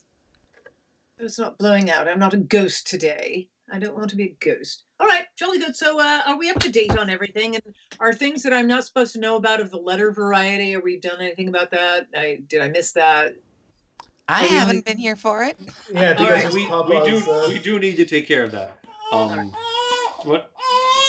Apparently in a few moments. Yes. All right. Okay. So, what is your next step, so to speak? Well, I think we should go to the crypt. That's what I think. But no, excuse me. We need to find boots for Rain. Oh, And Captain, my Don't darling, worry about me. Absolutely. I must ask you, darling. We're going to a place where it's going to be I'm going to speak softly enough so that no one but the captain and my compatriots can hear me, even though we're outside. Sure. Are we outside Sure. or are we in the? Have we You gone are out? outside at this point, yes. All right, Okay. fine. We're going underground, dear, and your boots might get wet. Do you have a pair of boots that you don't mind getting wet? Oh no, all of my boots are made for walking. Sounds like a song. That's what they're just gonna do, if you will, All right, jolly good. All right, just making sure. And Rain, you are all set with foot gear, are you? I mean, we can buy you a pair of hip waders or something if you like. I think I have an extra pair of boots. They probably pull out like these really nasty, like leather boots. One of the soles kind of hanging off. I'm like, you can borrow mine. I'll definitely be fine. Do not worry about me. Remember, I come from the ocean. All right. Jolly good. All Well, good. Right. She comes from the water. Well, I'm all. Rain.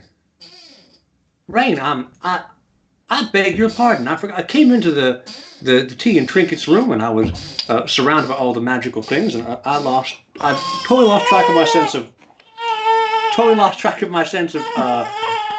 You're not helping at all here, Elizabeth. Totally lost track of what I was trying to do. I had been out on the streets and saw a young postal carrier who was beset by thugs.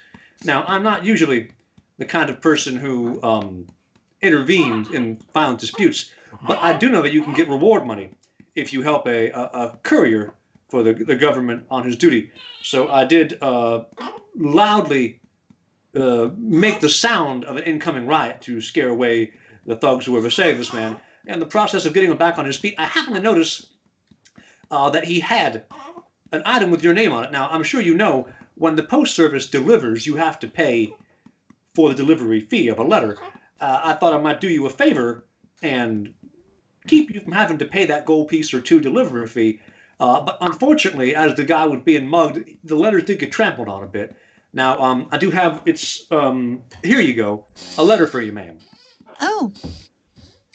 Let me just try sweating really At this bad. point in time, Rain has learned that half the things that come out of Papa's mouth are interesting to say the least, or interestingly phrased, so she's just not going to question it at all and just accept that she now has a letter in her possession that's meant for her. That's absolutely the right thing to do. Now, to be fair, you might assume that she has a letter in your possession that Papa says was meant for you. You might not. I'm not sure you want to necessarily assume it was. Okay, so I have this letter. I haven't opened it yet. I see the purple handwriting. Do I recognize it? You do not. However, if you want to bolster it with, say a history check. Okay, I will definitely do that. A famous fan. I don't learn shit, do I? You don't Unless know. it's your You dad's have, never, handwriting. you have never seen this before. I have placed the letter in your character sheet. You're welcome to open it up and read it. If you would like, I will set it up for everyone else to see. It is entirely up to you. I'll read it aloud. You'll read it aloud, and so you So- do. And this is what it looks like.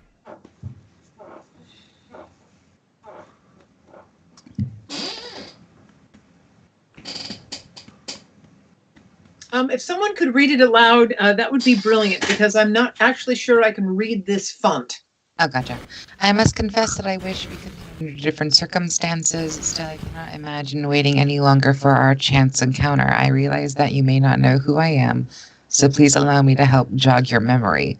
I was one lucky enough to have been presented with a scrap of parchment upon which you have inscribed your inn's room number.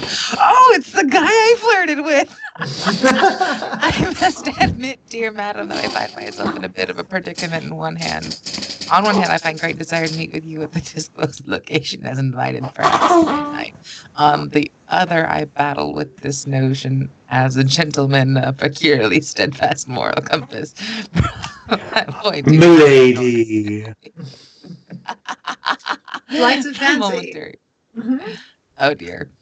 Thus, My God. I find holding myself as fast away from the temptation of my thoughts helplessly spiral back towards our chance encounter as the evening draws near, I find myself thinking of you, of all the beautiful things which may blossom from just one visit with you. As I stroll by the docks, I gaze by the beautiful sunset, yet even its splendor comes into a distant... He's really laying it on thick. I mean, are you still reading this like out believe- loud to everybody? I do believe this is the first time I've ever read fan mail from an incel. Yeah. Wait. From a what? Incels hate women. Hold up. Is Jean drinking a Bloody Mary? No. I You want failed that roll for- deception check. Roll Trevor, for I truth. think you're mistaking incels with neckbeards. Oh, I beg your pardon. You are correct. I meant neckbeard. Trust me, I've had plenty of both. Oh, my lord. I just thought he was married. I wander the streets passing the steps of Champion's Lodge, thinking of you. I wonder if we should answer your call or perish the thought, and perchance do the right thing by perishing the thought. Perhaps I should come towards a tempting yet uncertain future, or perhaps I should just leave it alone. I realize that all this must somewhat be puzzling you. You gleam the true meaning. Perhaps the warm glow of an evening candle will help you glean the true meaning behind the stammering confusion of my words. This sounds like a very private letter. It's pretty private, so she doesn't need to read it aloud, but it's good to know what it says. I'm going to immediately hover this thing over the nearest candle and see if there's invisible ink. Absolutely. My thoughts. All right. And you so do. Wait, where is the candle? We're outside. I mean, There's street lamps. You can prestidigitate flame out of your fingers. Oh, All right. that's true. I can cook it. I mean, you can actually not cook fish, as I recall. Well, no. I can warm it up and see if there is any invisible ink, whether or not it reveals itself. Your fingers are the microwave of magic. Yes. So after a while, let's see if you actually destroy your letter, because you never know how that Hey. goes. Sleight of hand. Wouldn't this be Arcana? I would Not think if you're Arca- trying to warm up a piece of paper with a flame. with a magic Well, flame. it's I would prestidigitation. argue I'm just with a- warming it up. It's not an actual fire. Okay. I think magic ink needs a real flame. I don't know. I don't mean to be a Indeed. spoilsport. Okay, well, you sort of wade the flame over and under, and after a while, something starts coming through on the paper. Yep, Shit! that's fine. This is fine. Everything's fine. And this is revealed. Oh, boy! I'm Oh, so my. glad you thought of heating up your letter. Yeah, oh, yeah. I'm pretty quick when it comes to word puzzles. All right. Well, let's do this. 1, 15, 40, 54. Oh man, you have fun counting. I'm not going to do that. Yeah. Well, you should. Yeah. Not in your present state. This hurts my So brain more than Captain Malove talking. So what is it that you're doing exactly? We're going to every. So the numbers refer to, I believe, words. So the first word is I, and then 15 is 1, 2, 3, 4. All right. Well, I'll make it easy for you since you figured it out. So, Uh-huh. I've solved your letter puzzle. Wow. Oh my god, this is Here awesome. it is. That is I awesome. can help With with your your. predicament, meet at midnight, North Spiral, the docks, third green door on the right, come alone. Ooh. Wow. Very nice. Under no circumstances are you going there alone, but I do love a good intrigue. We should at least put Teddy Scout on your tail. Oh, Teddy Scout. He'll help with everything. He's our best friend. All right, then. All right, so I can erase my little trial for this. So, gentlemen, let us think of a way. Okay, we need to do two things. One of them, he wants her there at midnight. We must figure out a way to get her out of the Champion's Lodge, and I think I know what it is. Let us all go. right. Here's what I hang on. Here's what I propose. Go ahead. Delete. I should like to go down into the catacombs with you all, post haste, and I intend to use the monocle to see if there is any hidden treasure underneath. I should be able to see through many layers of earth to see if there are valuable things. And then once we are done, I am going to return this monocle. Somehow one of you magical people is going to help me. We're going to put this back into Belsby's office, and we're going to redeem. There you are, Pawpaw. You can help me with that? I do love your instinct to do something honest, but it grates at the very nature of my soul. Now, you may not know, but among other things I am is a truly experienced performer and master of disguise. Now, if we wish to arrange for a brief break where Rain can go attend somewhere alone, I believe I can step into her shoes. Oh my goodness! Just because I need to see 4'8" Papa wearing stilts and cross-dressing. This needs to be something that happens. I thought you were talking about disguise self. Yeah, some kind of magic. This is even better. I am so all for this. All right, well then I support you in every absolute step of it. No matter how I can help you, will be. But we must. Hilarious. But the thing about it, when Rain, Captain, please either back me up or correct me on this. But when Rain does go meet with this fellow, it says come alone, but she can't be alone. Oh, absolutely not. Incidentally, I had another plan, but I've discarded it completely in favor of Pawpaw in drag and stilts. I can't see any other plan whatsoever. It's hilarious because Billsby also hates boggarts. Oh, but the trick is I have advantage on anything I do when I'm in disguise. So I will be able to persuade anybody I am you, even though I will be take off my fake mustache and have lipstick on. Unless you roll double ones. Never gonna happen. Never gonna happen. Remember, in that case, a bit of heavy petting is probably acceptable, but you don't want to commit it to anything more than that. Well, who are you talking to? Rain? Oh, Pawpaw. Of course. Dear God. All right. That kind of intrigue is beyond my ability. Anyway, I trust you fellows implicitly, and Now, as far as Rain's assignation goes, I suppose we could follow her, or since we know where it will be, I could go and lay wait an hour or two beforehand and be prepared to execute our desires upon anyone who might wish her harm. all right. What say you? Well, let's start by delving into the crypt, and then if we have time, we're going to go down that kobold's crevice, and then at midnight we're going to see what kind of drag show we can arrange for it. That's a pretty busy slate. Let's go. We Let's go. Got a lot to do. Yeah. Man, lots of options. Let's hope All we right. have time for all of them. Since we don't have to buy boots, let's go post haste to the crypt. Oh, small All right. human. So, to make sure that I understand precisely what is happening here over the course of Eager Bodies, we are right now going to the Crypt of Champions? Yes. Yes. Terrific. And in the Crypt of Champions, you would like to do what exactly? We're going down, down, down. Pawpaw? So we're going into the actual crypt itself. Now, somehow, Professor Brumblebottom managed to get out of that room and not go up the main stairs. So I know there's another exit. What I want to try and do while we're down there is explore that exit and also, coincidentally, see if I can figure out some way to get a golem to open its mouth and give me a piece of paper. All right. Very well. Right.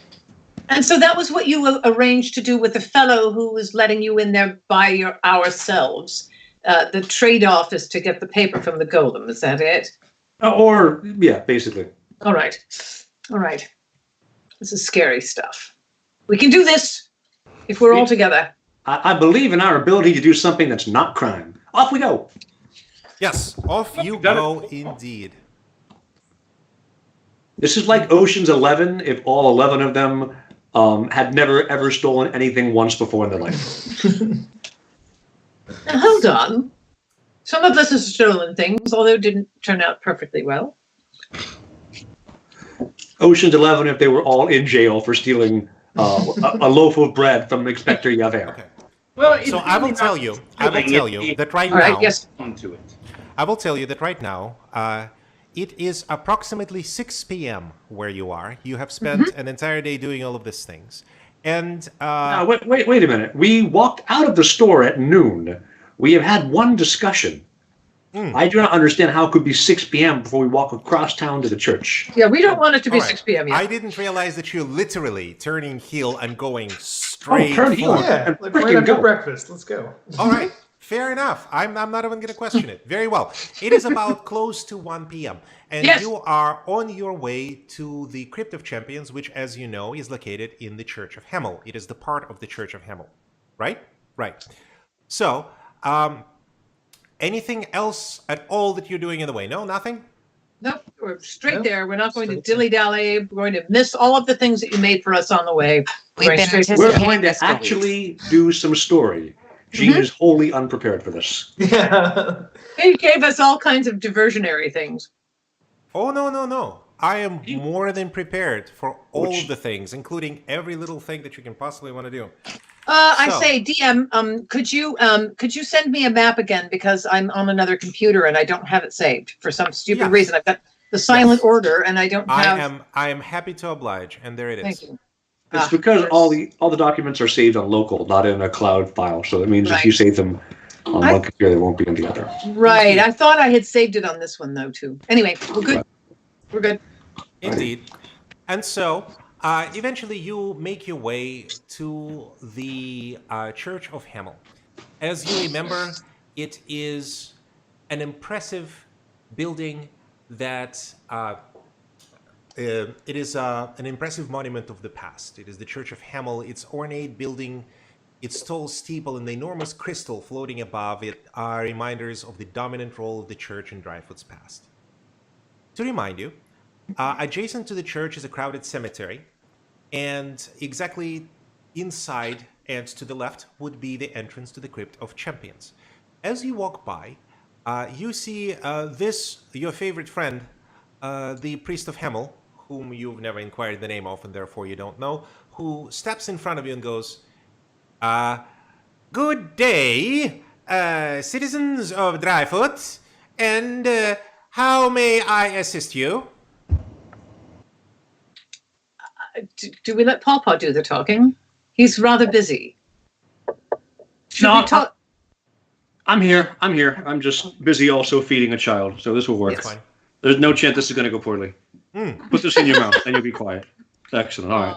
Not So- at all. Hey, newborn luck. I have I believe, a letter of introduction from.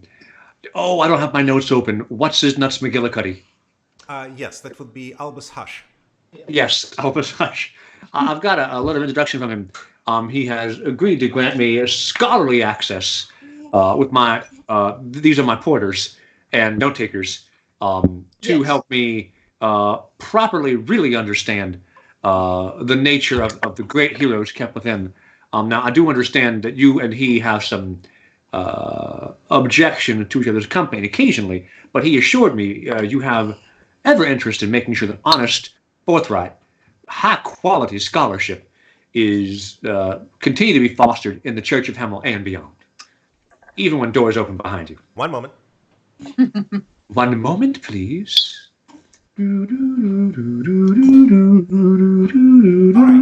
And so Ah. the priest of Hemel kind of looks at you, gives you a side eyes. You notice he's a little surly, and he's like, "You are aware, of course, my good friend and citizen of Dryfoot, that today is a Saturday of great auspicion, and as such, we are not allowing any private parties for the tour of the Crypt of Champions."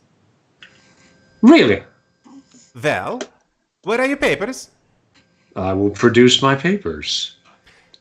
He looks at it, and his expression immediately changes. He's like, "Oakley dokley then. Well, I see that you have all your paperwork in order. And as such, I must show you inside, but a few points of note, my good friend. First, it is that we have a bit of maintenance going on, this being not a day of visitation or tours. As such, please mind the golems that are performing maintenance and cleaning up proper. You will, of course, not disturb the golems. You will have exactly 60 minutes in the crypt. That is the maximum amount allowed time for all research parties that are deemed thus by the divine word of God Hamel himself. Do not question it, for there is no questioning of God. I would never dream of questioning God. Yes, and if you would, you wouldn't dream at all there. Consequently, Hamel is as vengeful as he is charitable. As he is dead. Hey, I believe what she meant is he is... That wasn't in character. That was me. Oh, okay. I was going to have to come up with some really bad cover for that. All right, cool. All right, so then my porters, my note-takers, my scribe, and my dancing monkey, we will all come along, Twig's dancing monkey, we will all come along and do a quick investigation of the crypts, and we will return we will leave in 60 minutes or less. If we have left before, I'll be sure to leave you a note. He raises his hand like right to your face. He's like, but I have not yet finished. My dear friend, all the notes, rubbings, and otherwise sketchings of the inside of the temple must be copied thoroughly upon the exit, and the copy must be left in duplicate with the clerics of the priest of Hamel. That is the fair. Clerical procedure. That sounds we do fair. not allow any approaching or touching of the tomb, the central tomb of Leora the Brave. Is that understood? Under no circumstances you are to breach the perimeter defined by the golden rope. I do understand that. Golden rope. And as always, though this is not a day of tours, your donations to the many champion gods are greatly appreciated.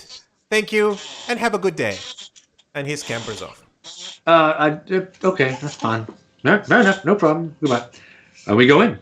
Yes, you open up and you are brought in. There is some clerical procedure in which you're basically, they take your document, they look at your document, they... I did ask, I asked one of the clerics, any sketching that we take, is it required by their side that they must enter them into their records? He goes, yes, of course. So there's no possible deviance. Whatever gets copied, they must put in their records. Well, if you would like to deviate from the procedure, you may, of course, fill out Form 17XY15 and in triplicate, and then have it vetted through the great bureaucrats of Hamel. But that will take approximately 3 weeks. If you're planning to do that, then perhaps we will see you then. Oh, no. You misunderstand me. I just wanted to make sure that whatever I do make recordings of in here will be kept for posterity. Oh, yes, of course. How else? Scientific and all that. I mean, this is one way to make sure that giant pictures of Wangs are going in the Hamel library. You and I always think very much alike, I have a broad selection of erotic poetry. It's terrible. Who's Wang? Is he one of the heroes that's in the crypt? You and I shall have a little talk later on, I think. Let's go. It's just little from that perspective. I mean, ultimately, if you were never mind. Just stop. No. We don't need to do the birds and the bees here. All right, we go inside. Let's take a look around. So, first thing that happens is that they absolutely look at you, and though they don't take your personal effects, they do scan you with little priestly wands to make sure that you don't smuggle any sort of magical artifacts or heretical articles inside the crypt, and finding none from you. I'm fucked. Amulet of Tor. Uh-oh. You have it with you? Yeah, I'm not gonna leave it on the boat with the crazy professor. What is it? She's got the green. I have the wild magic amulet. She's got the tortoise. Yeah, but that's not heretical for the church. That's heretical for the Silent Order. It's fine here.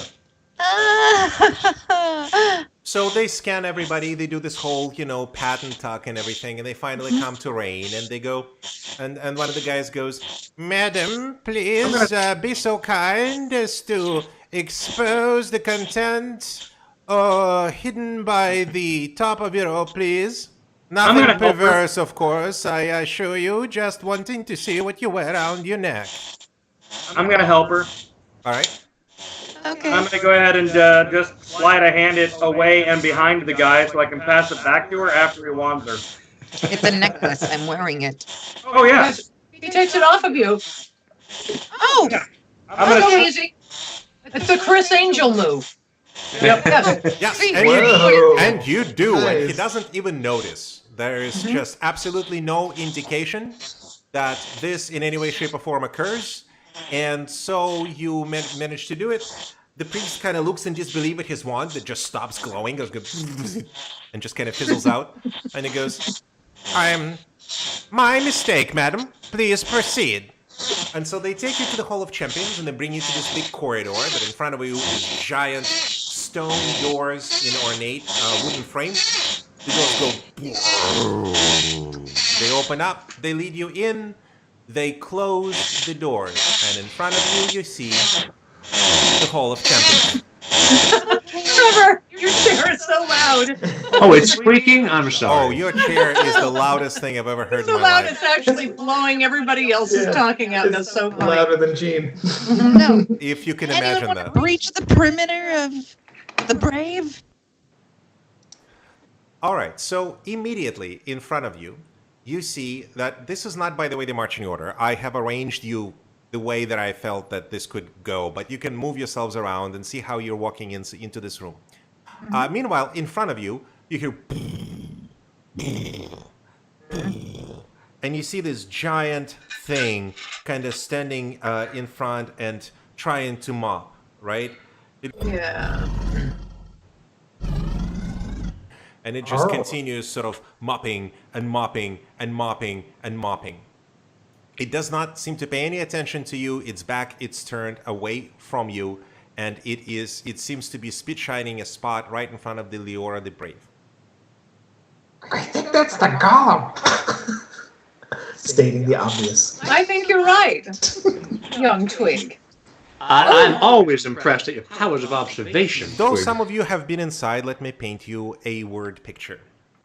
As you enter the crypt, it is well illuminated, but well enough to preserve the Disney-esque quality of it being, a crypt of rest, with light shining just so onto the parapets holding the tombs of the champions, and not as much on Leora the Brave as it is customary and traditional to keep her a little bit, to not shine too much light to let her rest.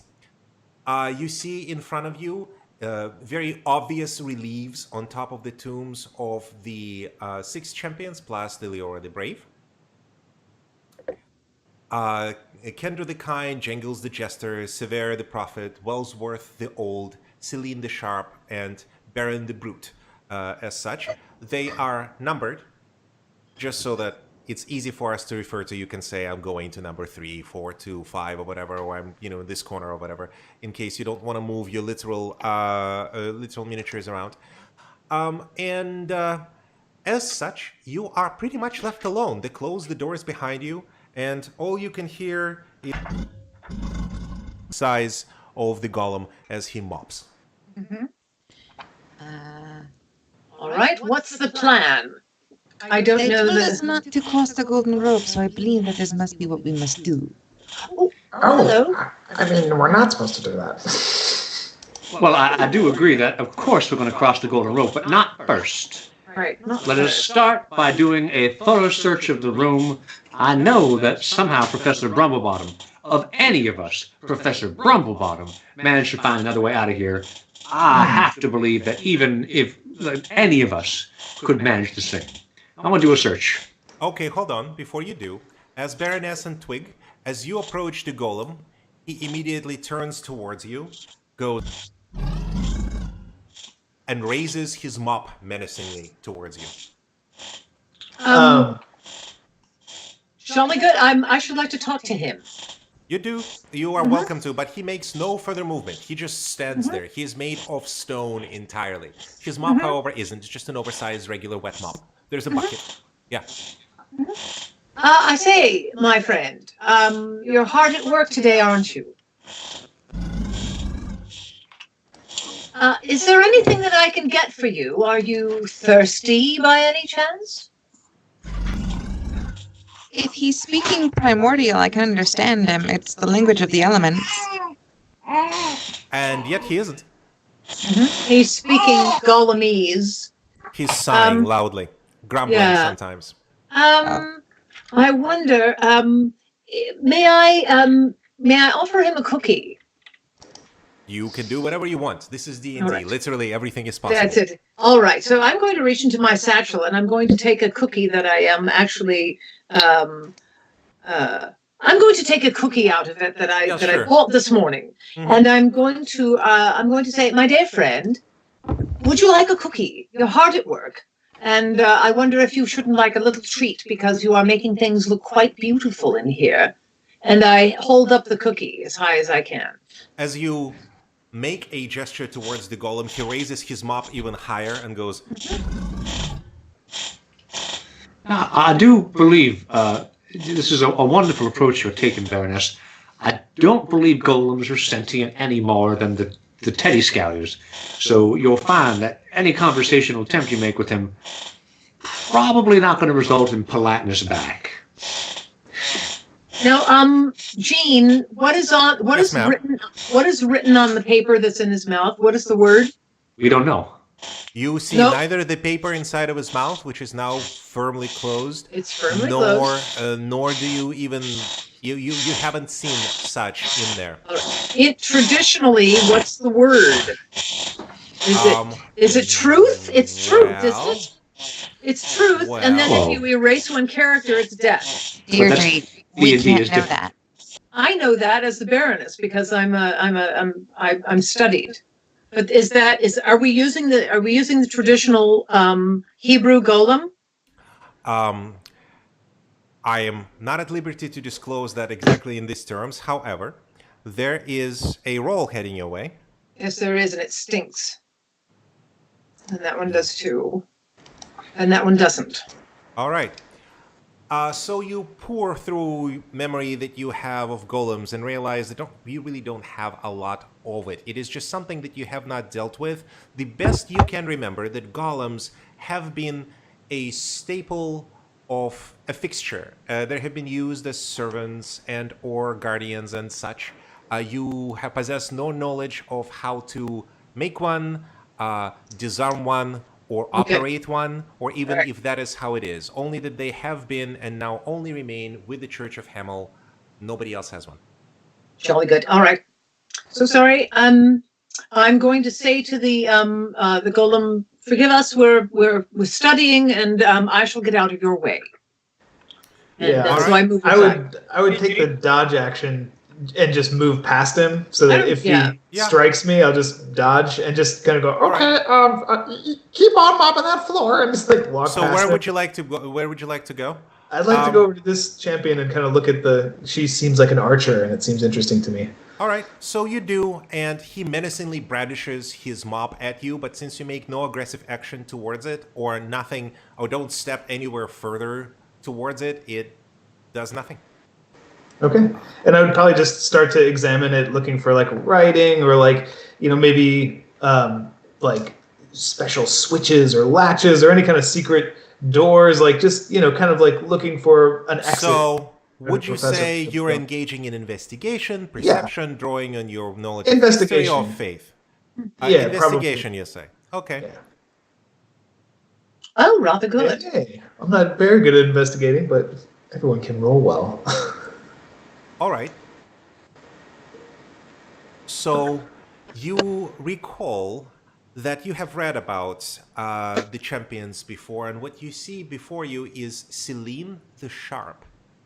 She once single-handedly pierced a demon through its eye and saved the entire group of champions as they were fighting terrorists.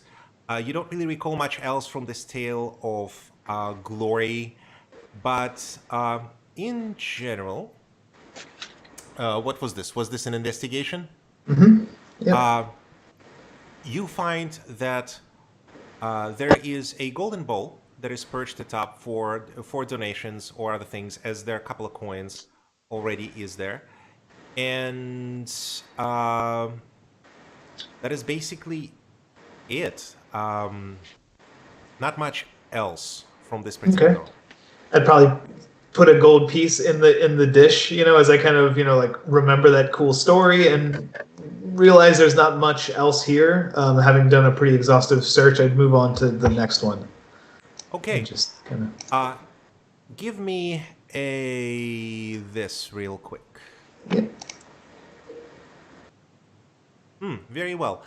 As you place your coin onto this golden covered plate, you feel it sink just a little bit. Just a little bit down. Oh, it's weighted. No sound is Something. heard, nothing.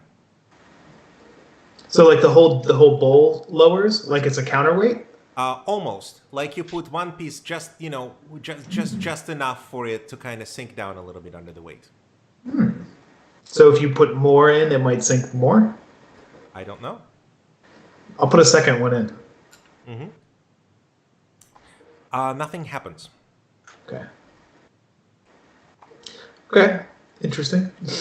I guess we'll let other people do their investigating as I'm kind of moving from crypt to crypt. Yeah, at this So point, what did just you to do make, to make it? Okay, I put a hold on. coin in it. The bowl sunk a little bit. So, so just to give everybody a fair shake here before anything else breaks down that is appropriate and unique, I would like to know if any of you are doing any investigation or anything like that of your own, and what it is that you're doing. We will start with Rain because we haven't yet. Would you like to do anything particular in this room, or free for all, or? Yeah, I'm gonna mosey on over to the idol of the dude that looks like a wizard, and I'm going to take some water out of my little water flask, freeze it into a block of ice, and put it in the offering cup as well, and see if that does anything. You do so. The bowl dips slightly down, just enough for you to notice because that is what you look for. No sound is heard, nothing else happens.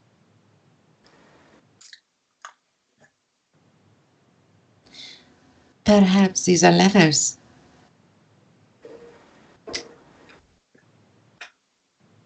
All right, Captain Malav.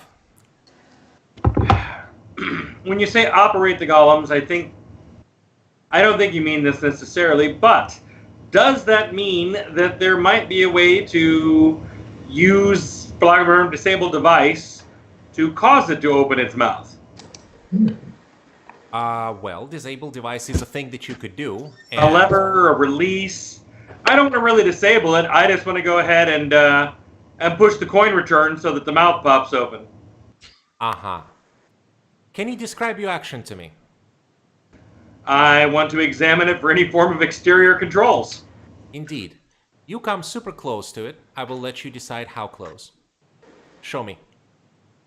If it's hard, tell me. I will put the character there. Should I get out of the way? Mind you, the golem is about 9 feet tall. Well, tell you what, I will move into its blind spot. We'll see if a golem has a blind spot, whether it actually has eyes or not eyes, or... Okay. Where about would you say that would be, considering that it is right now looking at the Baroness and things are as they are depicted? If it's too small or if it's difficult to tell for the picture, let me know. See the mouse there? Can you see the mouse moving for me? I do not. I do not see any of that for you. Let me see. How about... So, one moment. If it starts to react negatively, I'll just retreat. And as you wander into the mob. As you approach, he also turns towards you, just as so, and goes and brandishes his mop towards you. Does its mouth open at all in the process? Just a little bit, sure. Do I get a glimpse of a piece of paper in there? Well, that is a very, very good question. If there's no paper in there, it's irrelevant. It's moot. You notice what appears to be a corner of a rectangular cardboard thing, almost like a computer punch card, but made out of ancient parchment and clearly isn't punched, you know? Something's written on it, hard to tell, and it's only for a brief moment. All right, then I'll back up.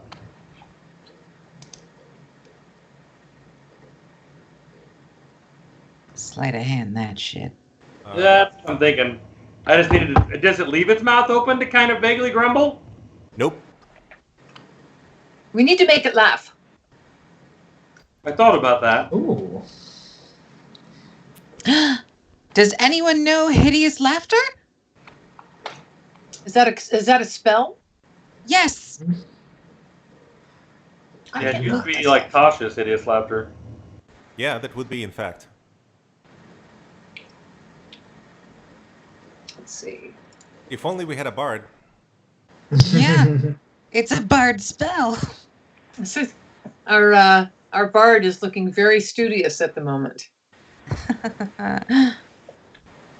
Meanwhile, while you're contemplating all that in the spirit of fairness, Papa, what it is that you would like to do? He's studying. Hold on a moment. May I ask a question? Of course. If I am behind the golem, can you tell me what I see on the back of the golem? Is there any kind of inscription or button or any kind of thing that would allow me to find out more information about the golem? Because he's facing Captain, and now I am behind him. I can't move my guy. I don't know if that matters. Oh, that's fine. The second one is what we need. Okay. So you look at the back of the golem, and you notice that it is decorated in these ornate carvings and reliefs all over its body. They are. I can bring back the picture if this helps. I've got his picture. I've got him. I have him. Yeah. But that's basically what he looks like in the front and the back. There is very little change, and to your careful and perceptive eye, there is no discerning feature that you could latch onto as, aha, that's the thing I'm looking for. Okay. All right, so I have 3 things I would like to do in order. First, I am a member of the Bardic College of Lore. Yes, you so are. I would like to make a history check with advantage. That button. There you go. About golem control words. Okay. About golem control words. You ponder long and hard. You kind of sift your memory about specific control words and what you remember. And what begins to kind of form through the chain of tales and songs that you know and everything that you could possibly discern about something as vague and old as the golems is that there is indeed a set of instructions that is usually given to a golem by writing it on a special command card that then inserted into its mouth. There is no specifics beyond that. You're absolutely certain that that is how it works, though. Okay. Do our golems generally imprinted with different behavior based off different people? Oh shit, no, we need the paper, never mind. That is unclear. It really, in your memory of history and lore, you recall that it depends mainly and largely on a person creating a set of instructions. But as you're sorting your memory about things that may pertain, a particular tidbit comes to mind. Okay. I was going to ask that next, actually, because I was going to ask the order those heroes died in, or I guess the order they joined in. But that's clearly the one I should have asked for. So there you go. Okay, cool. Before I do that, though, I'm gonna try something weird. I'm gonna use the Bardic spell for. Hello, Ari. Hi, Ari. What's up, Hi, Ari.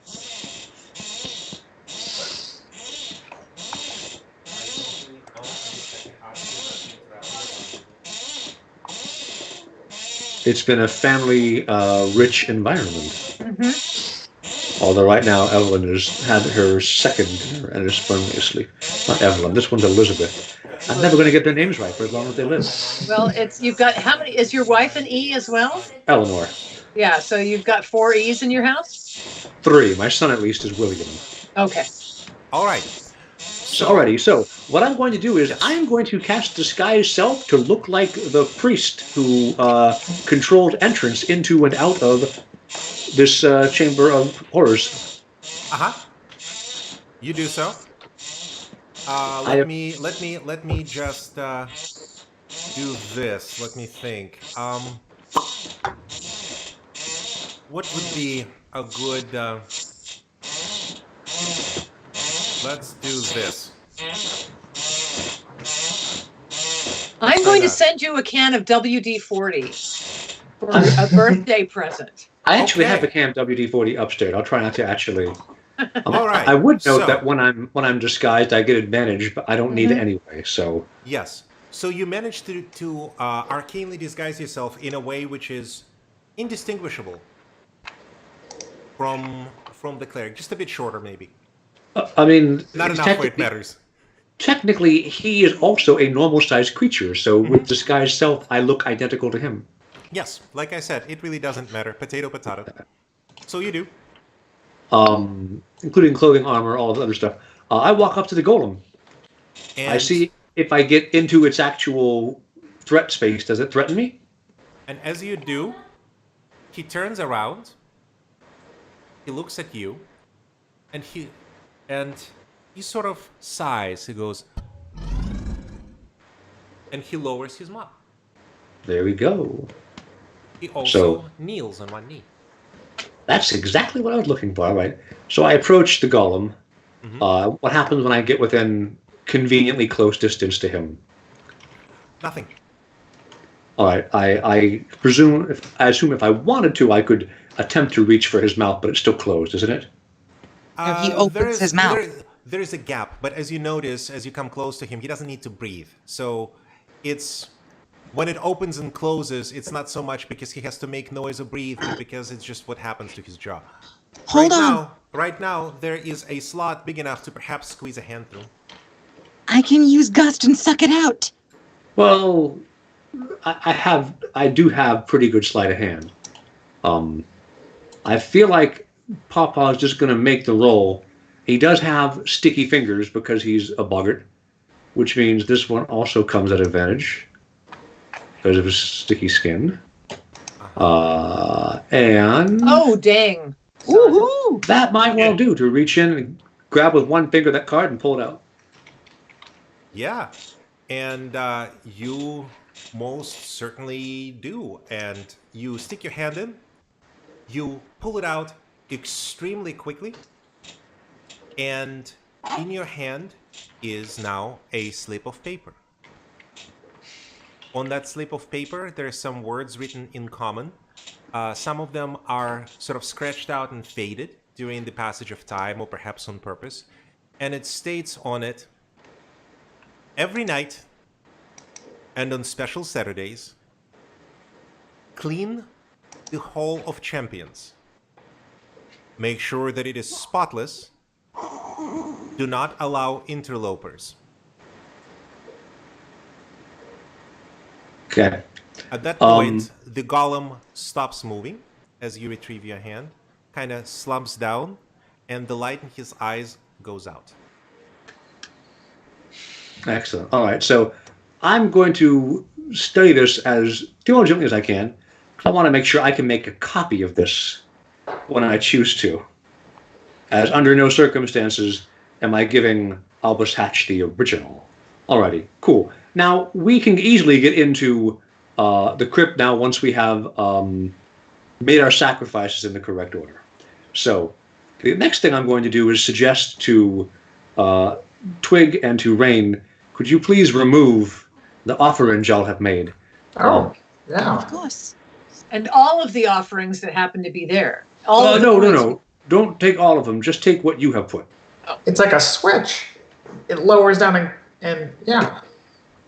Well, now, if you have, if you know all the old songs, and I know most all the old songs, you do happen to know the order that the heroes joined Lenola's band. And I figure either that order or the order they died in is the order we should put offerings in to see if maybe something happens. So what I would suggest is we start with the wizard then the bard, the ranger, the cleric, the fighter, and finally was it druid? Who's the prophet? That would be. I don't know. Who do you think that is?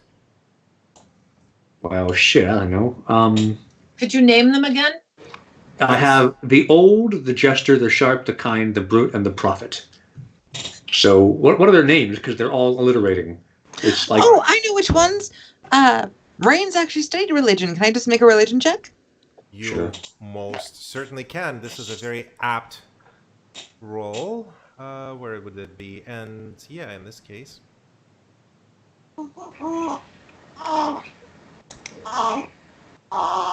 Shiza.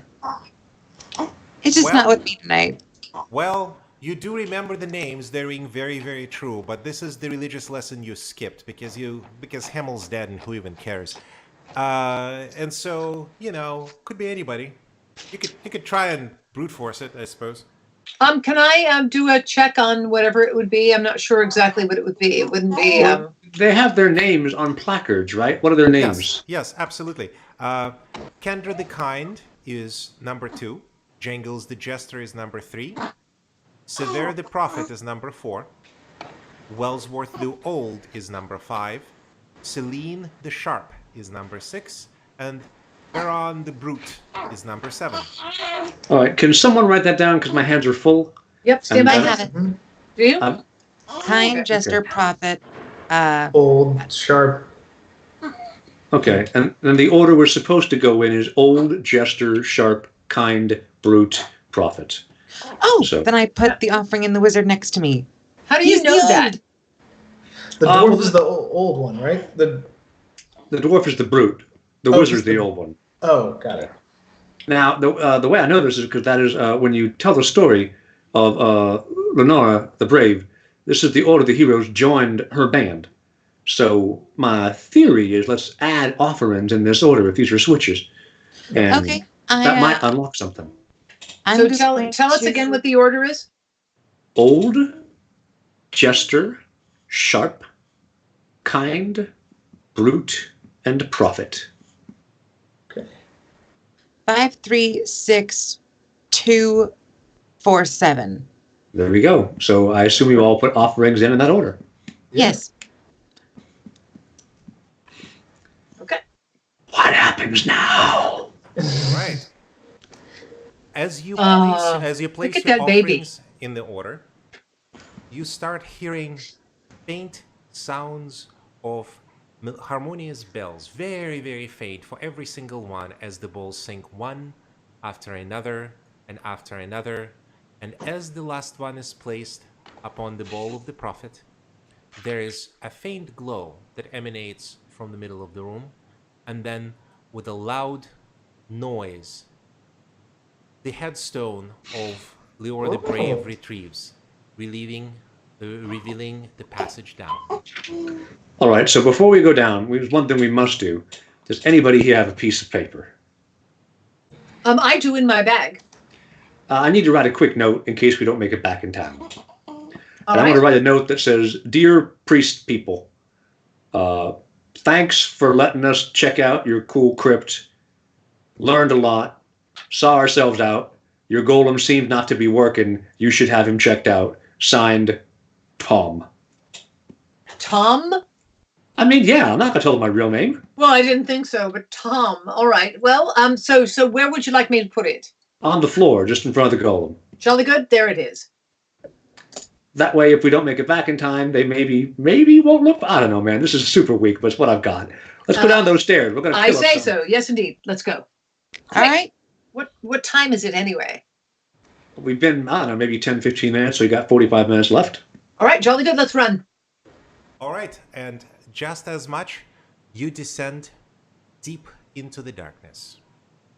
I just want to say, jolly good show, everybody, for making this happen, especially decommissioning that golem that was pretty damn boss. All around. All right. Now, Yes. here is where it gets interesting. It's getting interesting, eh? Yes. I also need to fix a quick thing here, so I'm going to do just that. I would, as I got to understand, I would say to my love, as your type of heroism tends to involve dungeons and shop things, and my type of heroism tends to involve writing songs about you after you're dead, may I encourage that you go up front? So, my love, is Yeah. we would like for you to swashbuckly lead the way. It would be my greatest pleasure. I'll draw the sword. Uh-huh. Oh, true. I'll let the spotlights dance around me. Mm-hmm. Then I'll proceed into the darkness. Well, You And we will follow. Twig and I will follow in into the back. Yeah, and I would probably send like the fireflies doing like dancing lights like up ahead too. So I'd be in the back, but then I would use the torch-sized dancing lights to kind of lead the way too. Oh yeah, does anyone not have dark vision? I don't think any of us do, except No. you. I do. You have dark vision? Well, Yeah, don't my I have love something? and I can see in the dark. Ooh. Where Others is that? cannot see him. Yes, I- absolutely. That's why we have we need the lights. Where is that? We Where would luckily that have be? all of our lights with us, but It would Darkness be to 60 under feet. your actions, under racial actions. Also, it's on your very front page under senses. Main senses. Just My to the sense- right of your abilities. My senses are completely blank, so I've got just normal things. Oh, yeah, that's right. humans. You're human, right? Yes, that's all I am.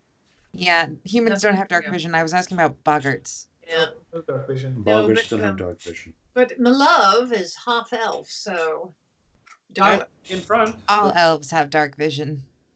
Right, let's go. Let's go, actually. Oh Okay. boy, One this is going moment. to be interesting. Okay. Oh, we're still One one moment in? I'm going to Yes. refill my whiskey glass. I'll be right back. Yes, indeed. Probably a good time to do that. All right. I'll be right back as well then.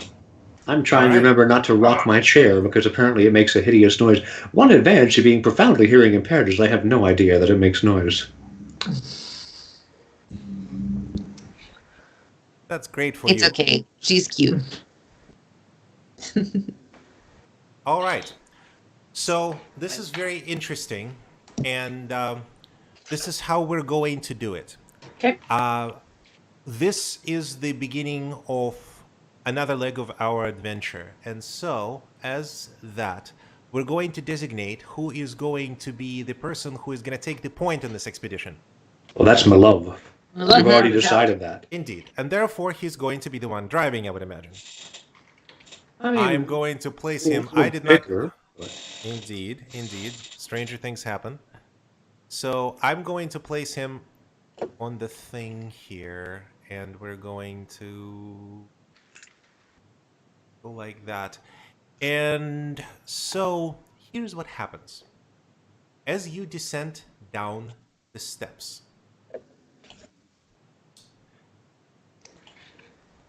you find yourself going further and further into the darkness of the tunnels until the steps go for something like, I don't know, 5 minutes, at which point you find yourself in nearly pitch black chamber that is approximately like 60 feet wide and 30 feet long.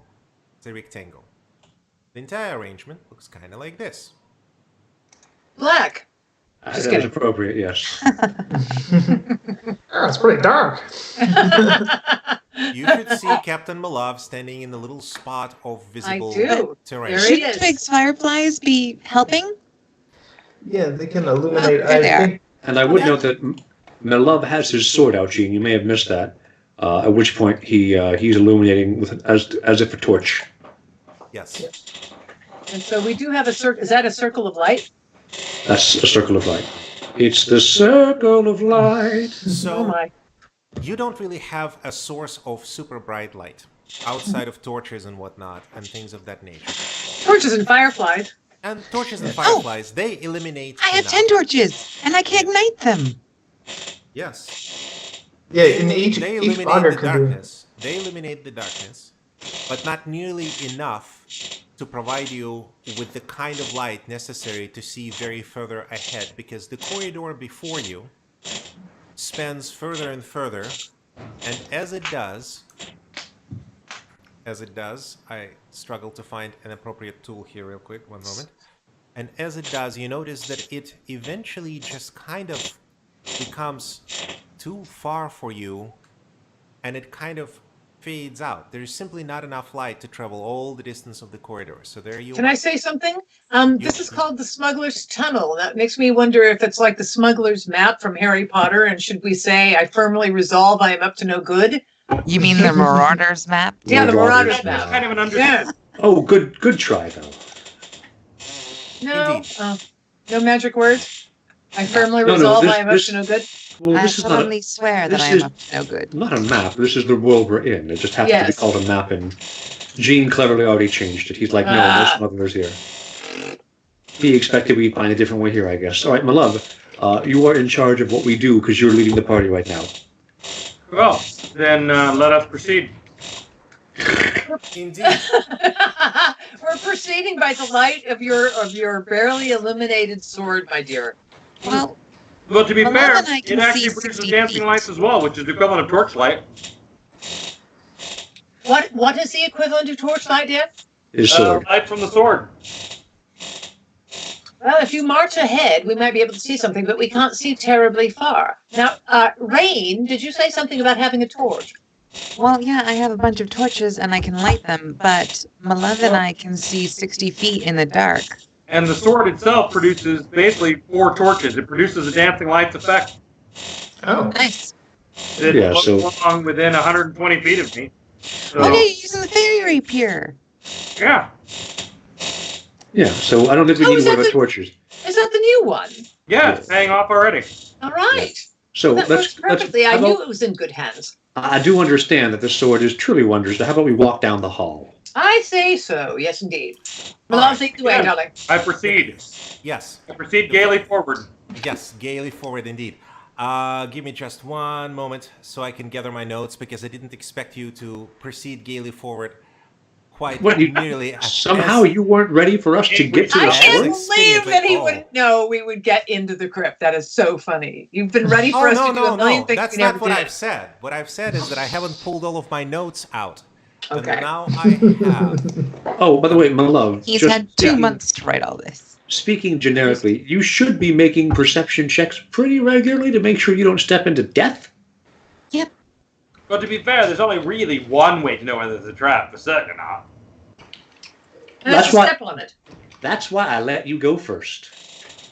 Oh, friends, I'm wearing my monocle. Well, if you find a really valuable trap, that might help. It might. Made out of gold. A trap that showers us with diamonds. Don't step there. I won't step there. We should stop there. No, we should put something there and let it rain down on its own. That's much smarter. But now, why on rain? But never mind. That's fine. I'll be here all night. Boy. Thanks. Wow, you've got the dad thing down. Oh, Yeah. man. I've been doing dad jokes since before I was a dad. Gene Yeah. has stories, I'm sure. Okay.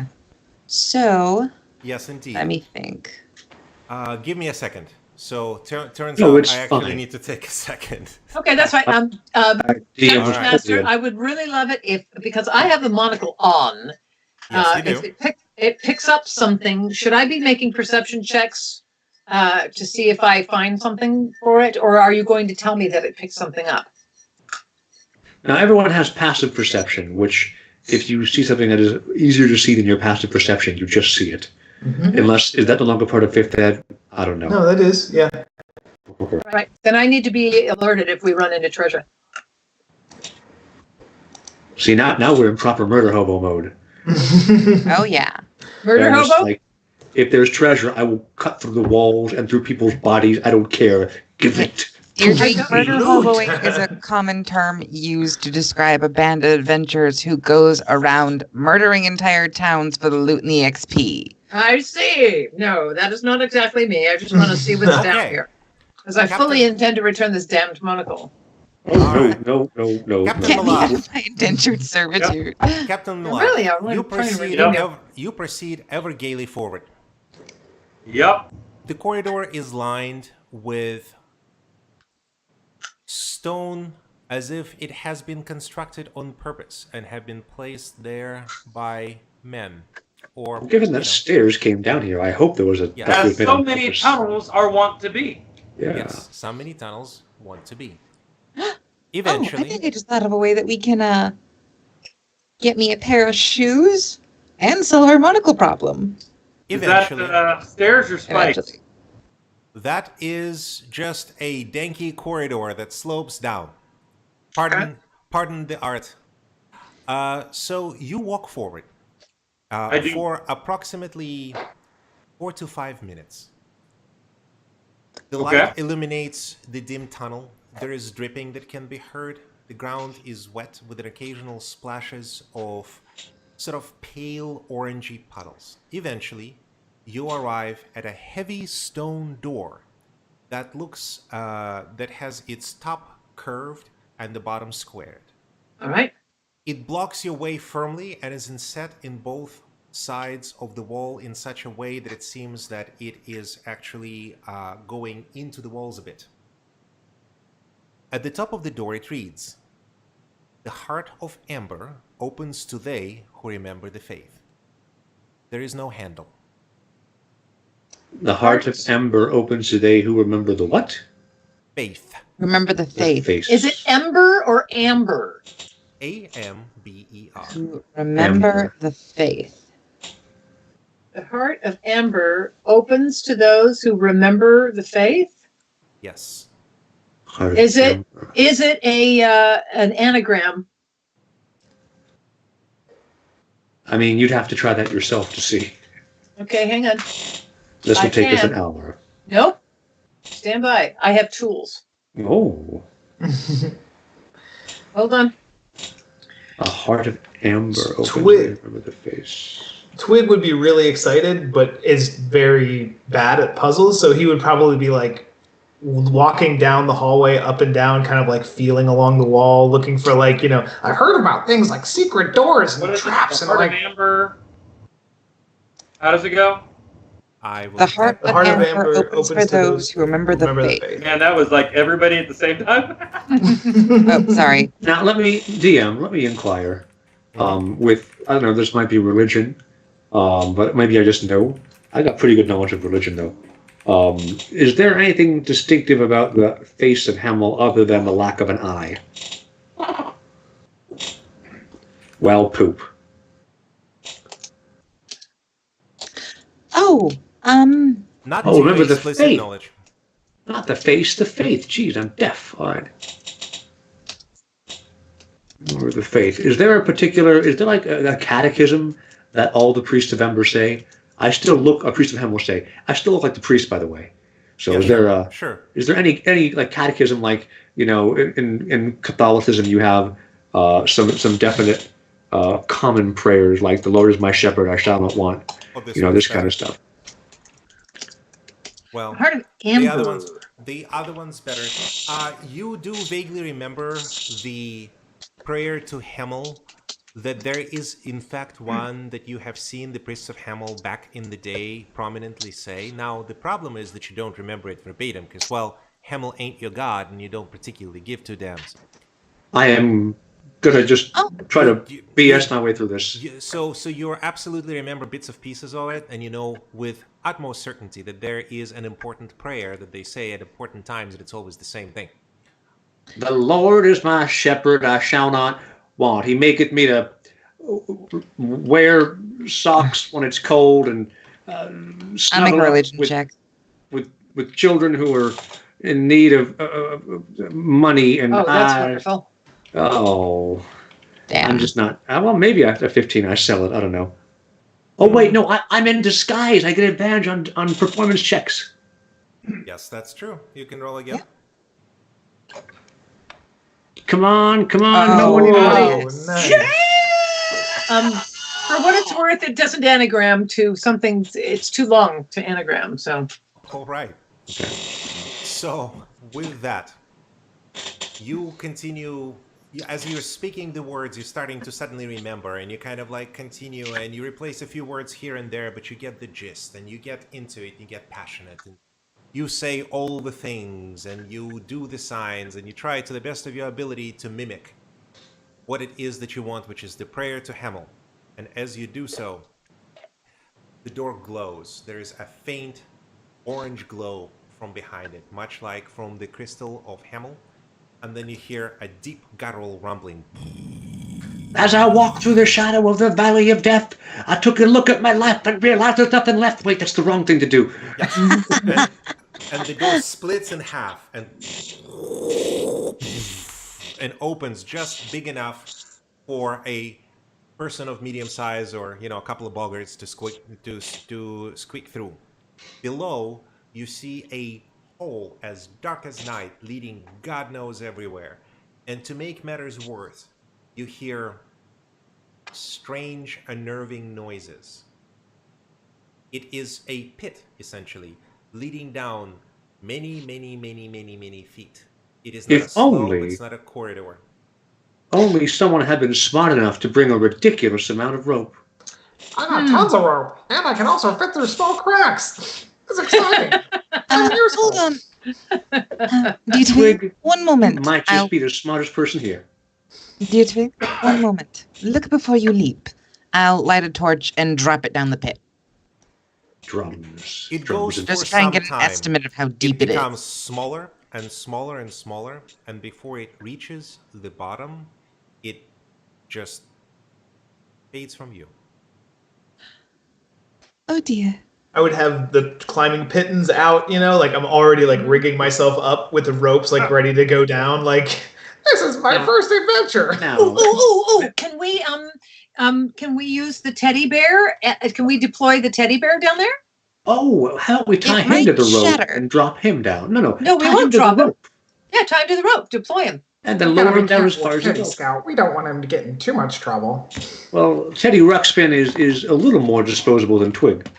So let's maybe tie Teddy Ruxpin to a rope. Wait. We have a magic bean. we have a magic bean. I'm not just going to use a magic bean on the first slight obstacle I come across. All right, well, this is a slight obstacle, then awesome. But we do have a magic bean that grows straight up, which we could also climb down if we needed. That is very true. That would make a great escape route. Just saying. True. And like on command from the backpack of Twig, I believe, who is currently holding on to the teddy bear. No, I think Papa No, still that's, has that's it. Papa's teddy bear. Papa bought it. Papa's teddy bear, yes. See, look, it's in his hand. Oh. You hear a tiny voice that goes, Ready for adventure. Yeah, ready for adventure. You said it, Teddy. Me and you. All right, well, let's tie him to the rope and lower him down.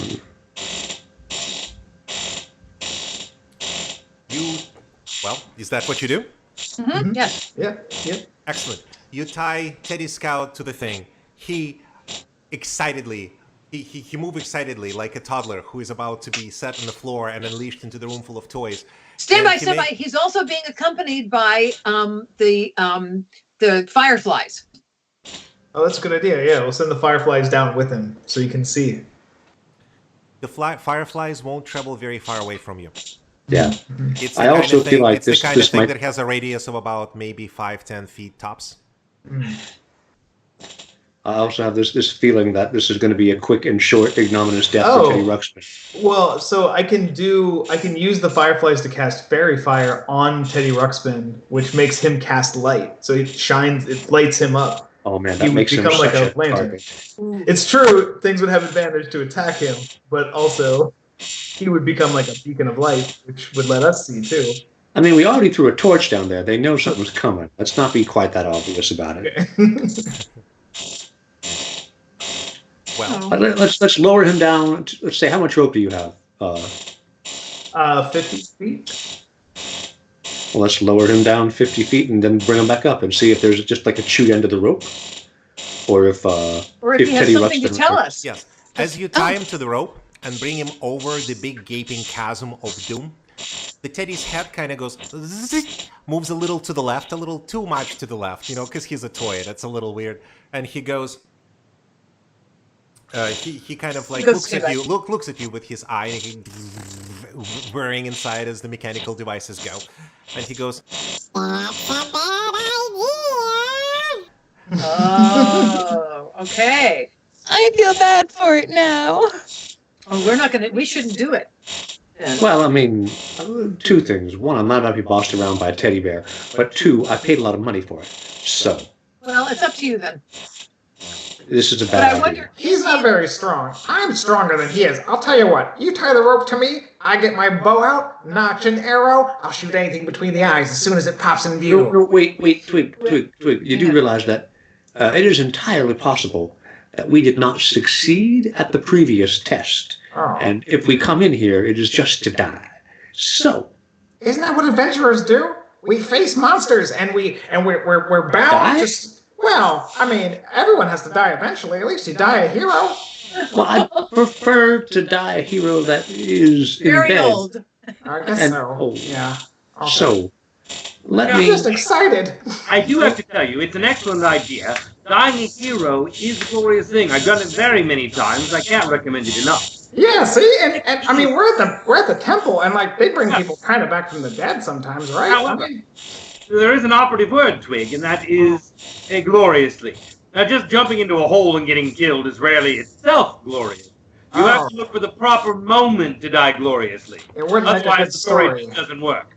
Ah, people Otherwise, might laugh at me. you've read the newspapers, haven't you? If you do not, then you become an anecdote on page 7.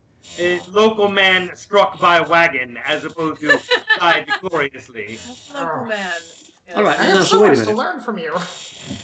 Let me do Could I two different just things here. jump into the pit and then use my Tempest magic to boost myself 10 feet up and break my fall? No, don't jump. I'm going to grab Andre before she leaps in. No. I'm just asking the DM if my magic can work Oh. that way. Oh, your magic can certainly work that way. You're welcome to jump in. But I would just don't listen to the devil when he speaks to you. Okay. Yeah. Also, I'm not I would gonna note do in that. terms of physics, if you fall 500 feet and then magically remove 10 of those 500 feet of falling damage from you, you still take 490 feet of falling damage. Yeah, that's true.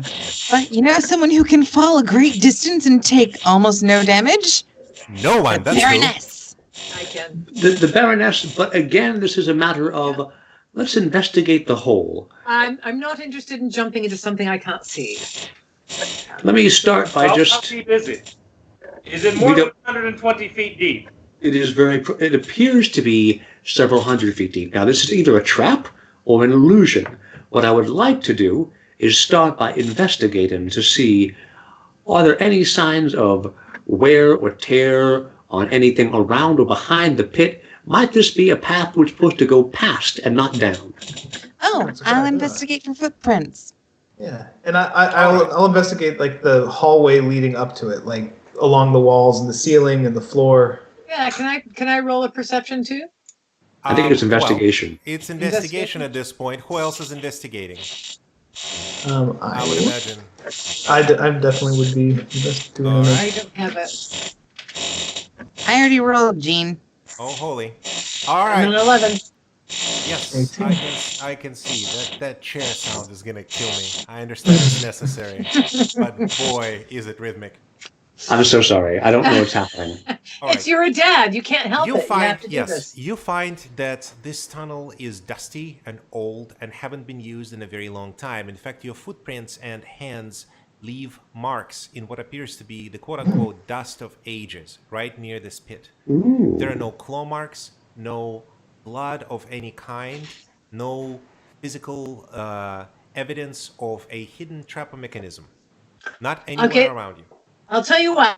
If we can't, and so we don't see anything past it as well. That's the end of it, and there's nothing. And so, can we perceive a breeze anywhere between bricks or any of that kind of stuff? Is there air coming through any of the stones? Well, with your rolls, double check. No, you do not. Okay. Let me actually ask, is there air coming from either up or down towards the hole? There is a bit of a draft going down. Okay, so it is a real hole, not just an illusion. I wanted to make sure it wasn't. You know what? I wonder if we should turn back and look for another way out. I mean, we never did examine the first room we came into. We just saw a tunnel and went down it. Mhm. How about one of y'all or two of y'all go back there? I'm going to keep poking this hole. No, All right. I'm going to keep looking around at the hole. That's much All right. safer to say. Well, So- again, have we sent Yikes. lights down as far as they'll go? Have we what? The lights from the sword will go down 120 feet. We've established that it's deeper than that? Yeah, we dropped a torch and we All right. lost sight of it in the distance as it fell. Like that's like more than 1,000 feet to see a torchlight in the dark. Yeah, So- that's why I said look before you leap. So Yeah. I am 40% sure that this is a mechanism we need to activate, but I got to figure out how. I'm going to start by saying the prayer again here. Maybe a leap of faith. Meanwhile, Is you that a hear thing? from a small mechanical toy dangling on the rope. Let's go! Let's go! Let's go! Is he dangling on the rope still? Well, you didn't tell me otherwise. Is he Okay. still down the You hole? you haven't lowered him, but Okay. somebody's holding him. Oh, on the okay. raft. So we haven't Established dropped there's it. a draft. Can I But try there's- and use gust and try and see if I can dust the walls and see if there's any hidden levers or switches? You could try, sure. I'll send a gust down the hole. Oh, yeah. I'm gonna try this first and see if there's like any thing that we can reveal if I just clean the area up a little bit with some very fast moving wind. Okay, fair enough. Is that an Arcana check or investigation? Well, you're trying to create magical wind that is basically going to clear off the wall of the dust and everything like that. Yep. All right, I'll give you an Arcana check. That's fine. Okay. I mean, I'm still you not use proficient in it, but All right. Hey. Okay, very well. You create a gust of magical wind and you move it around. It seems to strip the walls of cobwebs and dirt and soot and grime. And after a while, you see that it is, well, a lot cleaner than it was before. It is still the same kind of dark brown, reddish brick that you've seen in the fieldwork of the Church of Hemel on the inside. One of the bricks on one of the walls is precariously missing. Mm. A clue, methinks. Indeed. So can Teddy reach that brick that's missing? The teddy goes, Yes, I can! Put me in there! What did he say? What was the last thing he said? Put me in there. Oh, then let's lower him down and see if he can find his way to the missing brick. No, So the you brick's can on the wall up here, I think, isn't it? It's not in the hole, it's on the wall. On the wall. Yeah. Is it on our wall? Oh, Yeah, like- let's see if Teddy Yeah. Ruxpin can go inside and see what he sees. yes, you place the teddy down to the wall. You sort of squeeze him in. He doesn't quite fit. There's a crunch, But eventually he falls into something behind the wall, and you hear, Stand by! and you hear,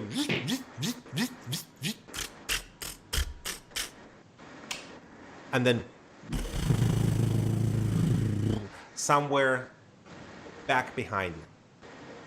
Oh. Well, either we opened a door or just got ourselves locked in here forever. I guess we should go find out which. Absolutely, I'm all for it. I do slowly bring Teddy Ruxpin back in with the rope that's still tied to him. Yes, he looks like he's been shoved into a hole and perhaps smooshed a bit. That's Life's okay. tough that way. But he's magic. Oh, look, we can see something on the map. Ooh, a little. Ooh. So we go and Let's go examine there. that. Oh, yeah. Well, my So we love have- is in the lead, so my love, Yes, go of and course. examine that. Shine your sword brilliantly upon what we have now as something new. I would like to go examine that. I just can't move me on the map. Indeed. So you come down here, and you notice that there are now two pathways open to you through the doors that you have not yet discovered otherwise previously. One leading down further south, one leading sort of north, I guess. This is the best guess you can make. I think my love gets to pick which way, because it's not like we know which one Let's go matters. north. Jolly good. That was the way I would have picked. All right. I follow you, good sir. You go in, and I'm just a man with a sword looking for someone to stab. yes, yes, I'm yeah, off there the have map, been ladies and gentlemen. yes, you're We're off off the the map. map. So you travel some You're the distance, ringmasters. and then the passage comes to a sharp point and stop. There's a little fork in the road, and things get confusing, and nothing is further than that. All right, it's a dead end. Let's Is try it- the other way. It looks Is like it a it looks natural like cavern? I don't know. It looks like a parsnip, doesn't it? Yeah, is it look built or is it like natural? It looks very natural. It looks burrowed almost. All right. Burrow. In the stone. Uh-oh. How odd. Uh-oh. Burrow. Right. Oh, I'm so happy that my love is out front. All right, so let's take the southern route, my dear, and let's see what that leads to. All Agreed. right. Let me consult my mini notes. All right. And so you arrive. You go south, and after a very short while, you arrive at a small round chamber from which there is a ladder going up to a metal hatch and 3 other passages branching off. 2 seem to have been built and reinforced, and the one burrowed. And then there's what's the brown thing on the northern side of that circle? Looks like a chest, doesn't it? Or a barrel. Or And I see a Hmm, set of who even stairs. knows? Look at that. A ladder. Yes. There is, in fact, a large wooden crate there. All right, now. I look at the crate with my monocle. It appears to be empty. It doesn't have anything on top of it to prevent you otherwise. Looks like stuff was in there before, as you find various scraps. All right, so And I do just want to bring up one thing before we go any further. If we head back now, we can get back up to the church Ooh. before anybody would come in and investigate us and quietly leave and no one could be any the wiser. And this way we could find another way in without going through the church. What about the ladder? That's what I mean with the ladder. So I guess the question then is, does, this seems like a terrible idea, but I'll suggest it. Does one of us go up the ladder and the Yes. rest of us go out the other way, Yes. and then we can find a way down here without the church? Yes. All right. In that case, I just rolled. All right. I just rolled a 20 for investigation. So if someone can hand me a torch, I don't mind going up the ladder. Okay. I hand you her a should- torch you and should- light it. What? Deebs? Yes. Notes. Yes. Notes. Read them. Yes, I see. Look in the Can I chat. read them out loud to you? Is that if it? you would like to. It's, All right, it's for you, really. All right. So I'm looking in the barrel, and I see that someone must have either taken or placed something in the crate recently. So let's look inside the crate. In All right, particular. let's go for that. Didn't the professor come down here? he Or did. he found another way out. So is it? Yes, he did. In So let's other look at words, this. in other words, this doesn't look ancient or left here to rot. This looks No, used. this is new. recently. Yes, that's right. It's new. So yes. So jolly good. So should I look in the crate? No, the crate has nothing in it except the scraps, and the scraps look new. I don't know what that means. Someone help me. What are they scraps of, dear? So- Scraps. Scraps. Oiled cloth. Oil. Okay. Maybe Oh. torches. Is that something we're? Yeah. What? I believe it means that we're not the only ones down here investigating. Someone recently was down here. Someone was, and it Well, was I mean, this is just reinforcing that. right. So it's All Professor Brumblebottom. It may be others. So But it I. also means that we also know no one's been in the hallway because the hallway's full of dust. So they haven't found an entry into the church's basement. They've only found this room. So what I would recommend we do is someone go up the ladder, the rest of us go out the main entryway. We will do our best to make sure the priests don't realize that fewer of us left than entered. We'll go on our merry way. All May right. I suggest my love go up to the ladder since he is stealthy? All right. I don't mind. Whatever. Whatever you like, dear. Who Love goes up the ladder? Love, darling. Would you like to go up the ladder? Absolutely. If I'm caught, I'm certainly probably one of the best predisposed to sorting my way out of it. Indeed. Captain Malav, you deftly slink up the ladder. It goes up about 15 or 20 feet. And then you see above you a square, metal reinforced trapdoor. Is it? I'd like to put a very little amount of pressure on it and see if it gives at all. Is it locked? Is there something on top of it? As you do, you put a little bit of pressure on it, and you wiggle one of the small plates off, which slides sideways and indicates a locking mechanism. Otherwise, it is locked, but there is a small amount of give.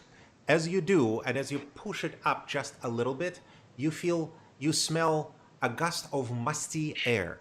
It smells like old paper. Oh, like right. a library. All right. Jolly good. May I attempt to see if this door is trapped? All right.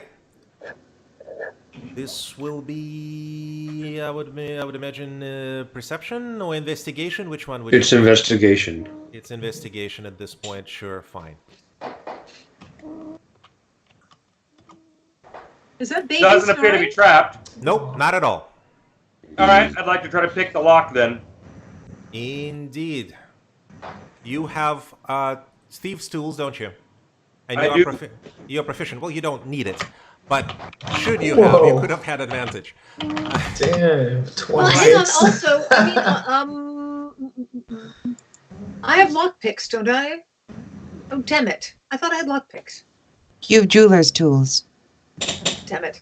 Can you use those? Will they be helpful? He got a In this case, I 26. have something more, shall we say, exact. All right. But nevertheless, I believe the door is unlocked. Yes. I can't do much better if it's not. Oh, yeah. Yeah, that's pretty good. That's a pretty good roll. If it's still locked, I'm fucked. But, all right, in that case, is there light? As you peer from below, you notice dim illumination. It is soft golden light from carefully placed, what would you call those, chandeliers on top and sconces on the side. You notice shelves lining the walls filled with books. And I will tell you where you are exactly if you give me just one moment, because I need to make a small adjustment to the thing, because you're popping up from a completely different location, so to speak. Not anticipated in the least, unfortunately for me.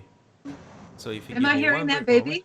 It is so cute. Am I hearing that baby It's make the little cutest thing breathing ever. noises? Yeah. Oh my gosh! I'm just It's so cute. ah! So, Captain Malov, you pop up and you are... One moment. She does snore a bit, yes. She also grumbles constantly, so Aw. I don't know which you're hearing. I thought I was hearing little breathing noise. It's like, So cute. She also yips. Aww.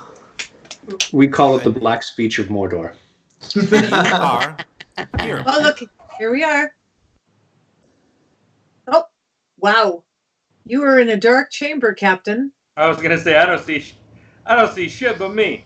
Well, Oh, look what at the baby matters just really speak in up. the end? Well, to the left and to the right True. of you, to the left and to the right of you, you do see distinct shelves lined with books. Oh my god. It's the He library. found the restrict. Oh, I found. Oh boy. Yes, the restricted area of the library. All right. Yeah. Do y'all remember what was in the restricted section of the library I that don't. I wanted? No, I never did know what you wanted. There are stairs also leading up. I mean, I don't have art to represent it, but let's just assume you're peering through the trapdoor. Rain, I appear to be in the restricted area of the library. Is there anything you want from up here? Well, I'm here. I will simply go there myself. Thank you very much. As you say that, you hear footsteps, old Whoops. shuffling footsteps. Hold As I will ease the trapdoor down till it is barely cracked because I've got dark vision. uh-huh. I'm gonna wait and see if somebody's coming. Yes, after a short while, you see an old gnomish lady carrying a large stack of books that is kind of shuffling through, and she's like, she's grumbling something unintelligible in gnomish, just being surly. Okay. She hears suddenly, to her right, she hears a strange sound, like a cat that is being simultaneously skinned alive and perhaps petted with catnip. And she looks and hisses at it, she's like, and she says in common, "Damn cats!" and throws a book at it. The book scatters, you have and some skittering about. That's a super good librarian to throw a book at a cat. And then she, shuffles past and out of view. Are the robes she's wearing... No, they don't look like those of the Silent Order. Never mind.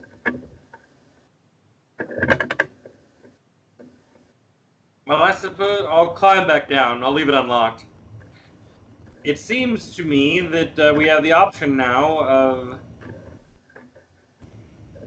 trying to find our way out this way or continuing on to see if there are other ways out. I'm absolutely following the advice of Pawpaw and Captain Malove in this regard because I'm beyond my ken in a place like this. This is actually criming, yes. Wandering through the restricted area and looking for another exit. On the other hand, we also have more tunnels we could go down. Well, we've got limited. ourselves a time limit, right? I'm definitely coming to this library later, but for now, let's find another exit.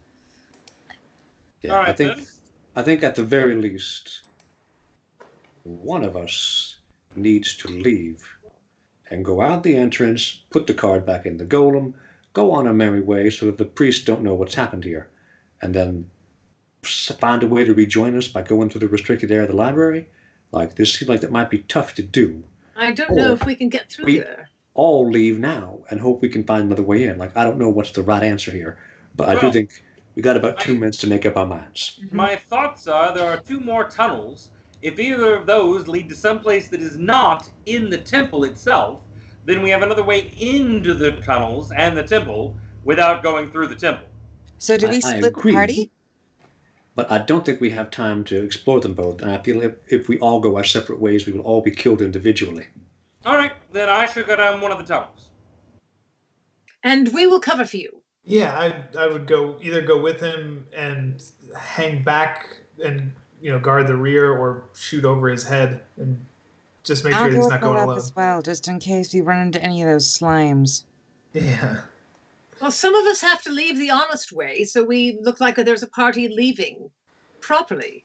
Twig would feel really bad about having to lie to a priest that everybody got out except for him.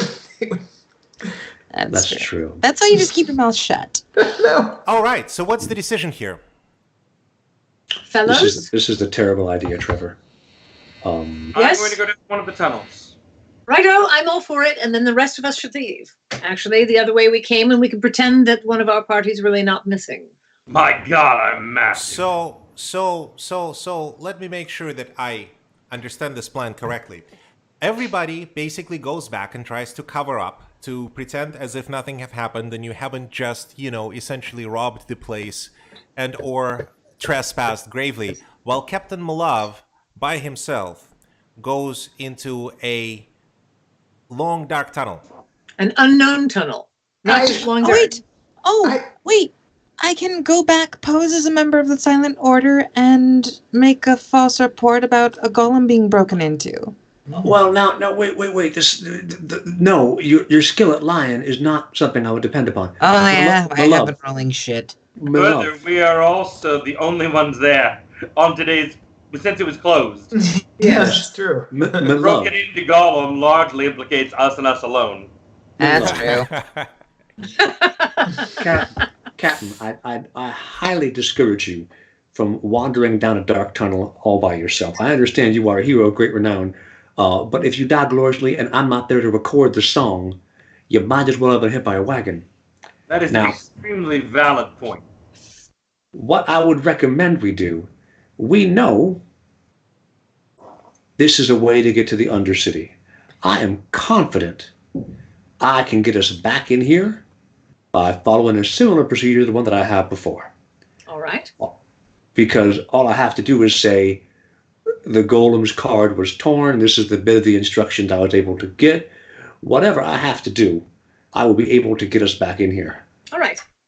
We have one guaranteed way to the Undercity, but I think if we don't cover our tracks, the price we will have to pay for having looted the Crypt Champions is relatively high. We didn't take anything. Do you think they will believe us? All right, then let's go. Well, and to be perfectly honest, we haven't had the opportunity to take.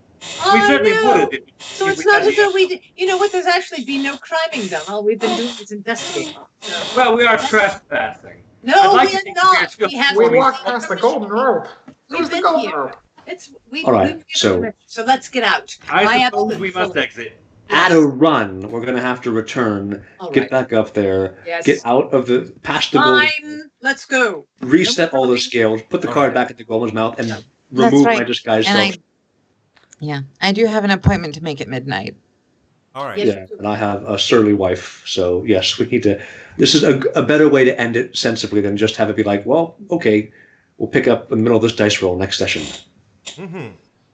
And so you make a hasty escape back into the Church of Hemel, taking a note that even with all of this traveled and the distance not being very long and the tunnels not yet windy enough, it is still disorienting and it's very difficult to kind of navigate. You have neither the map nor really have Well, tracked but yourself. there's literally no turns to make. Exactly. So even with that, you take a note that next time you probably should be a little better prepared. And with that, Us? and with that, you emerge, and as you do so, you are now faced with a small problem. Now you can deal with the golem, you can deal with everything else, you can put things when you put them, except the lid to Lenora's tomb is not there. Right, I was assuming if we lifted up all the gold pieces, it would just slide back. If that's not the case, then I'll find some new bullshit. All right. So you go to basically pick up the things. You basically disrupt your thing backwards, do some changes to it. All right, fair enough. As you do, from the side in the hidden compartment, the lid comes back. Everything closes. Oh man, I'll tell you what, my backup plan was super good though. I'm kind of disappointed. Too bad. We'll never know. Yeah, well, maybe next time. But now, okay. So in the interest of time, because there's a wife aggro, so very quick. What are we doing vis-a-vis the golem that you broke? I'm putting the card back in his mouth. That should restart him. Very well. But only once we've all stepped past the golden rope and everything is reset, so we're not in violation of any of his orders. All right. You carefully arrange yourselves and make sure that everything is fine. You stick your hand in. You place the piece of paper back in, and then immediately do one of these. Both or one? Just one. There should be only one. I had a performance check up for some reason. Oh, odd. Okay. Oh shit. All Papa right. loses a hand. Yes. And as you do, there's a menacing... Keep in mind, I am still disguised as dude. That's fine. How long And does that spell this is- last? I think it's... Oh, no, fair enough. I might not be. It doesn't last an hour. You're right. Let me see Oh, how long yeah. disguise self lasts. Yeah, Well, no, because we it's the haven't same been thing as gone my an alter hour. self spell. No, it's not. We haven't been gone an hour. You've engaged that spell after we'd been in for a while, and it hasn't been an hour because we're Duration is 1 hour anyway, so suck it, not. Gene. Excellent. Oh, yeah. So, and the other thing is this the stereo trick that I just made? Is it sleight of hand? Would my sticky skin be a bonus to I can take this roll at advantage? Sure. Didn't you I- already roll an advantage though? I'm fond of my fingers. I don't want to. Fuck me. Damn. Well. Yeah, the Wow. first check was at an advantage though. It was green. Oh, was it? Yes. Yes. Yeah. That's Oh, why it shit. was green. Well, never mind. It was meant to be, clearly. Yes. Luck of the draw. You take 11 points of damage as the Oh, that's- bones in your gummy hand are shattered. And, well, Oh, Can she I, wants to cry. It's painful. There is a crunch. You retrieve the hand. It sort of hangs precariously. Fingers are, doing a thing fingers shouldn't. I'm gonna tuck it into my pocket so I can look like I'm just being cool.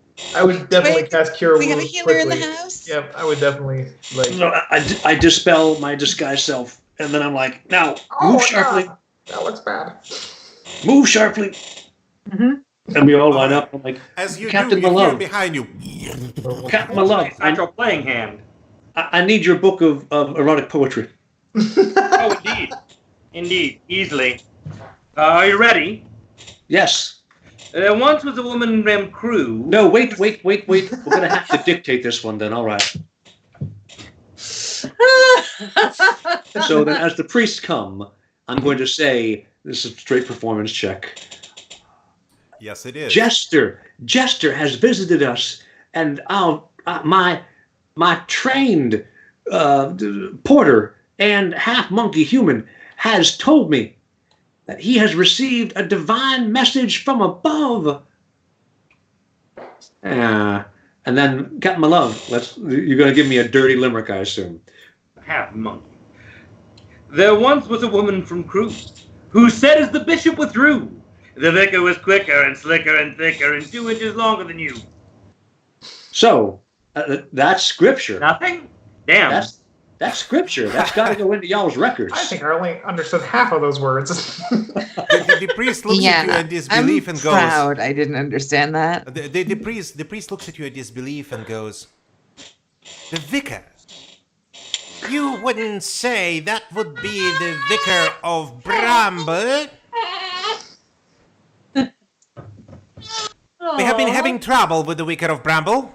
What know you of the vicar of Bramble? Please tell me now." Well, when the Holy Ghost came, says traditions, Mary acted without inhibitions.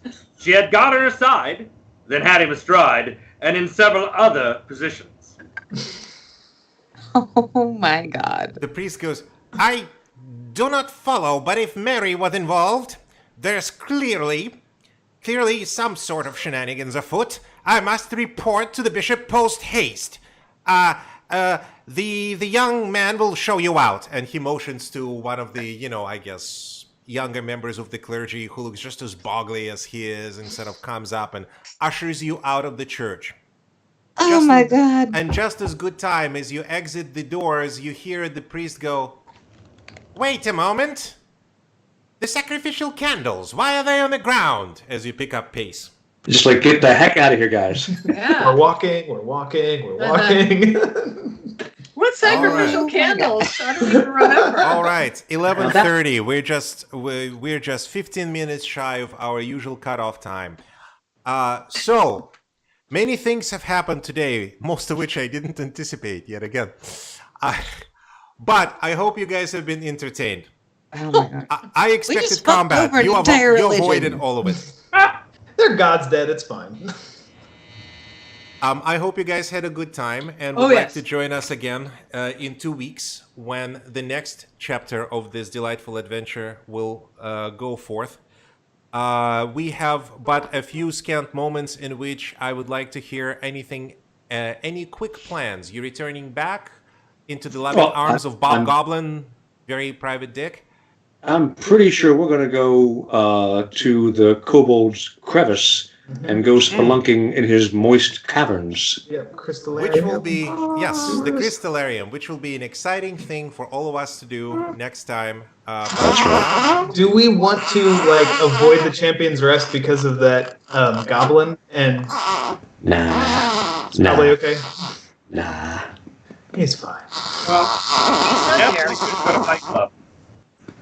All right, I there's also the wonder matter of if fun we for can Fight Club. break the handle off of that little goblin's magnifying glass and try and pass it off as another monocle. Oh. I mean, it's a goblin's magnifying glass. How big All can it right. be? I'm 100% down for this plan. All right. Learn that other monocle So- before we do that. Thank you very much for joining me on this exciting adventure, the 6th one that we've had. This was a lot of fun for me. I hope you'll return for the next one. Yeah, thanks, Gene. This is great. Hey there. Thank you. So, Trevor, Thank you. if you're down Thank for you, more everybody. shenanigans, I was also Yes. thinking that we could trade the monocle to tea and trinkets for something, and then tell Bellsby where it is. Web of lies. That's It's diabolical. gross. I love that idea. Well, there's does something fall to apart discuss pretty on quickly. downtime. Assuming that you will have some 15-20 minutes of travel back, it'll take us 2 weeks to mull over. You guys are wonderful. I love you all. Thank you very much for Definitely some good Excellent. talk about it tonight. for the next 2 weeks. Take care. Have I'll try to a fill my lovely chair before evening. next session. Indeed. Good night. Good You night. guys. Good night.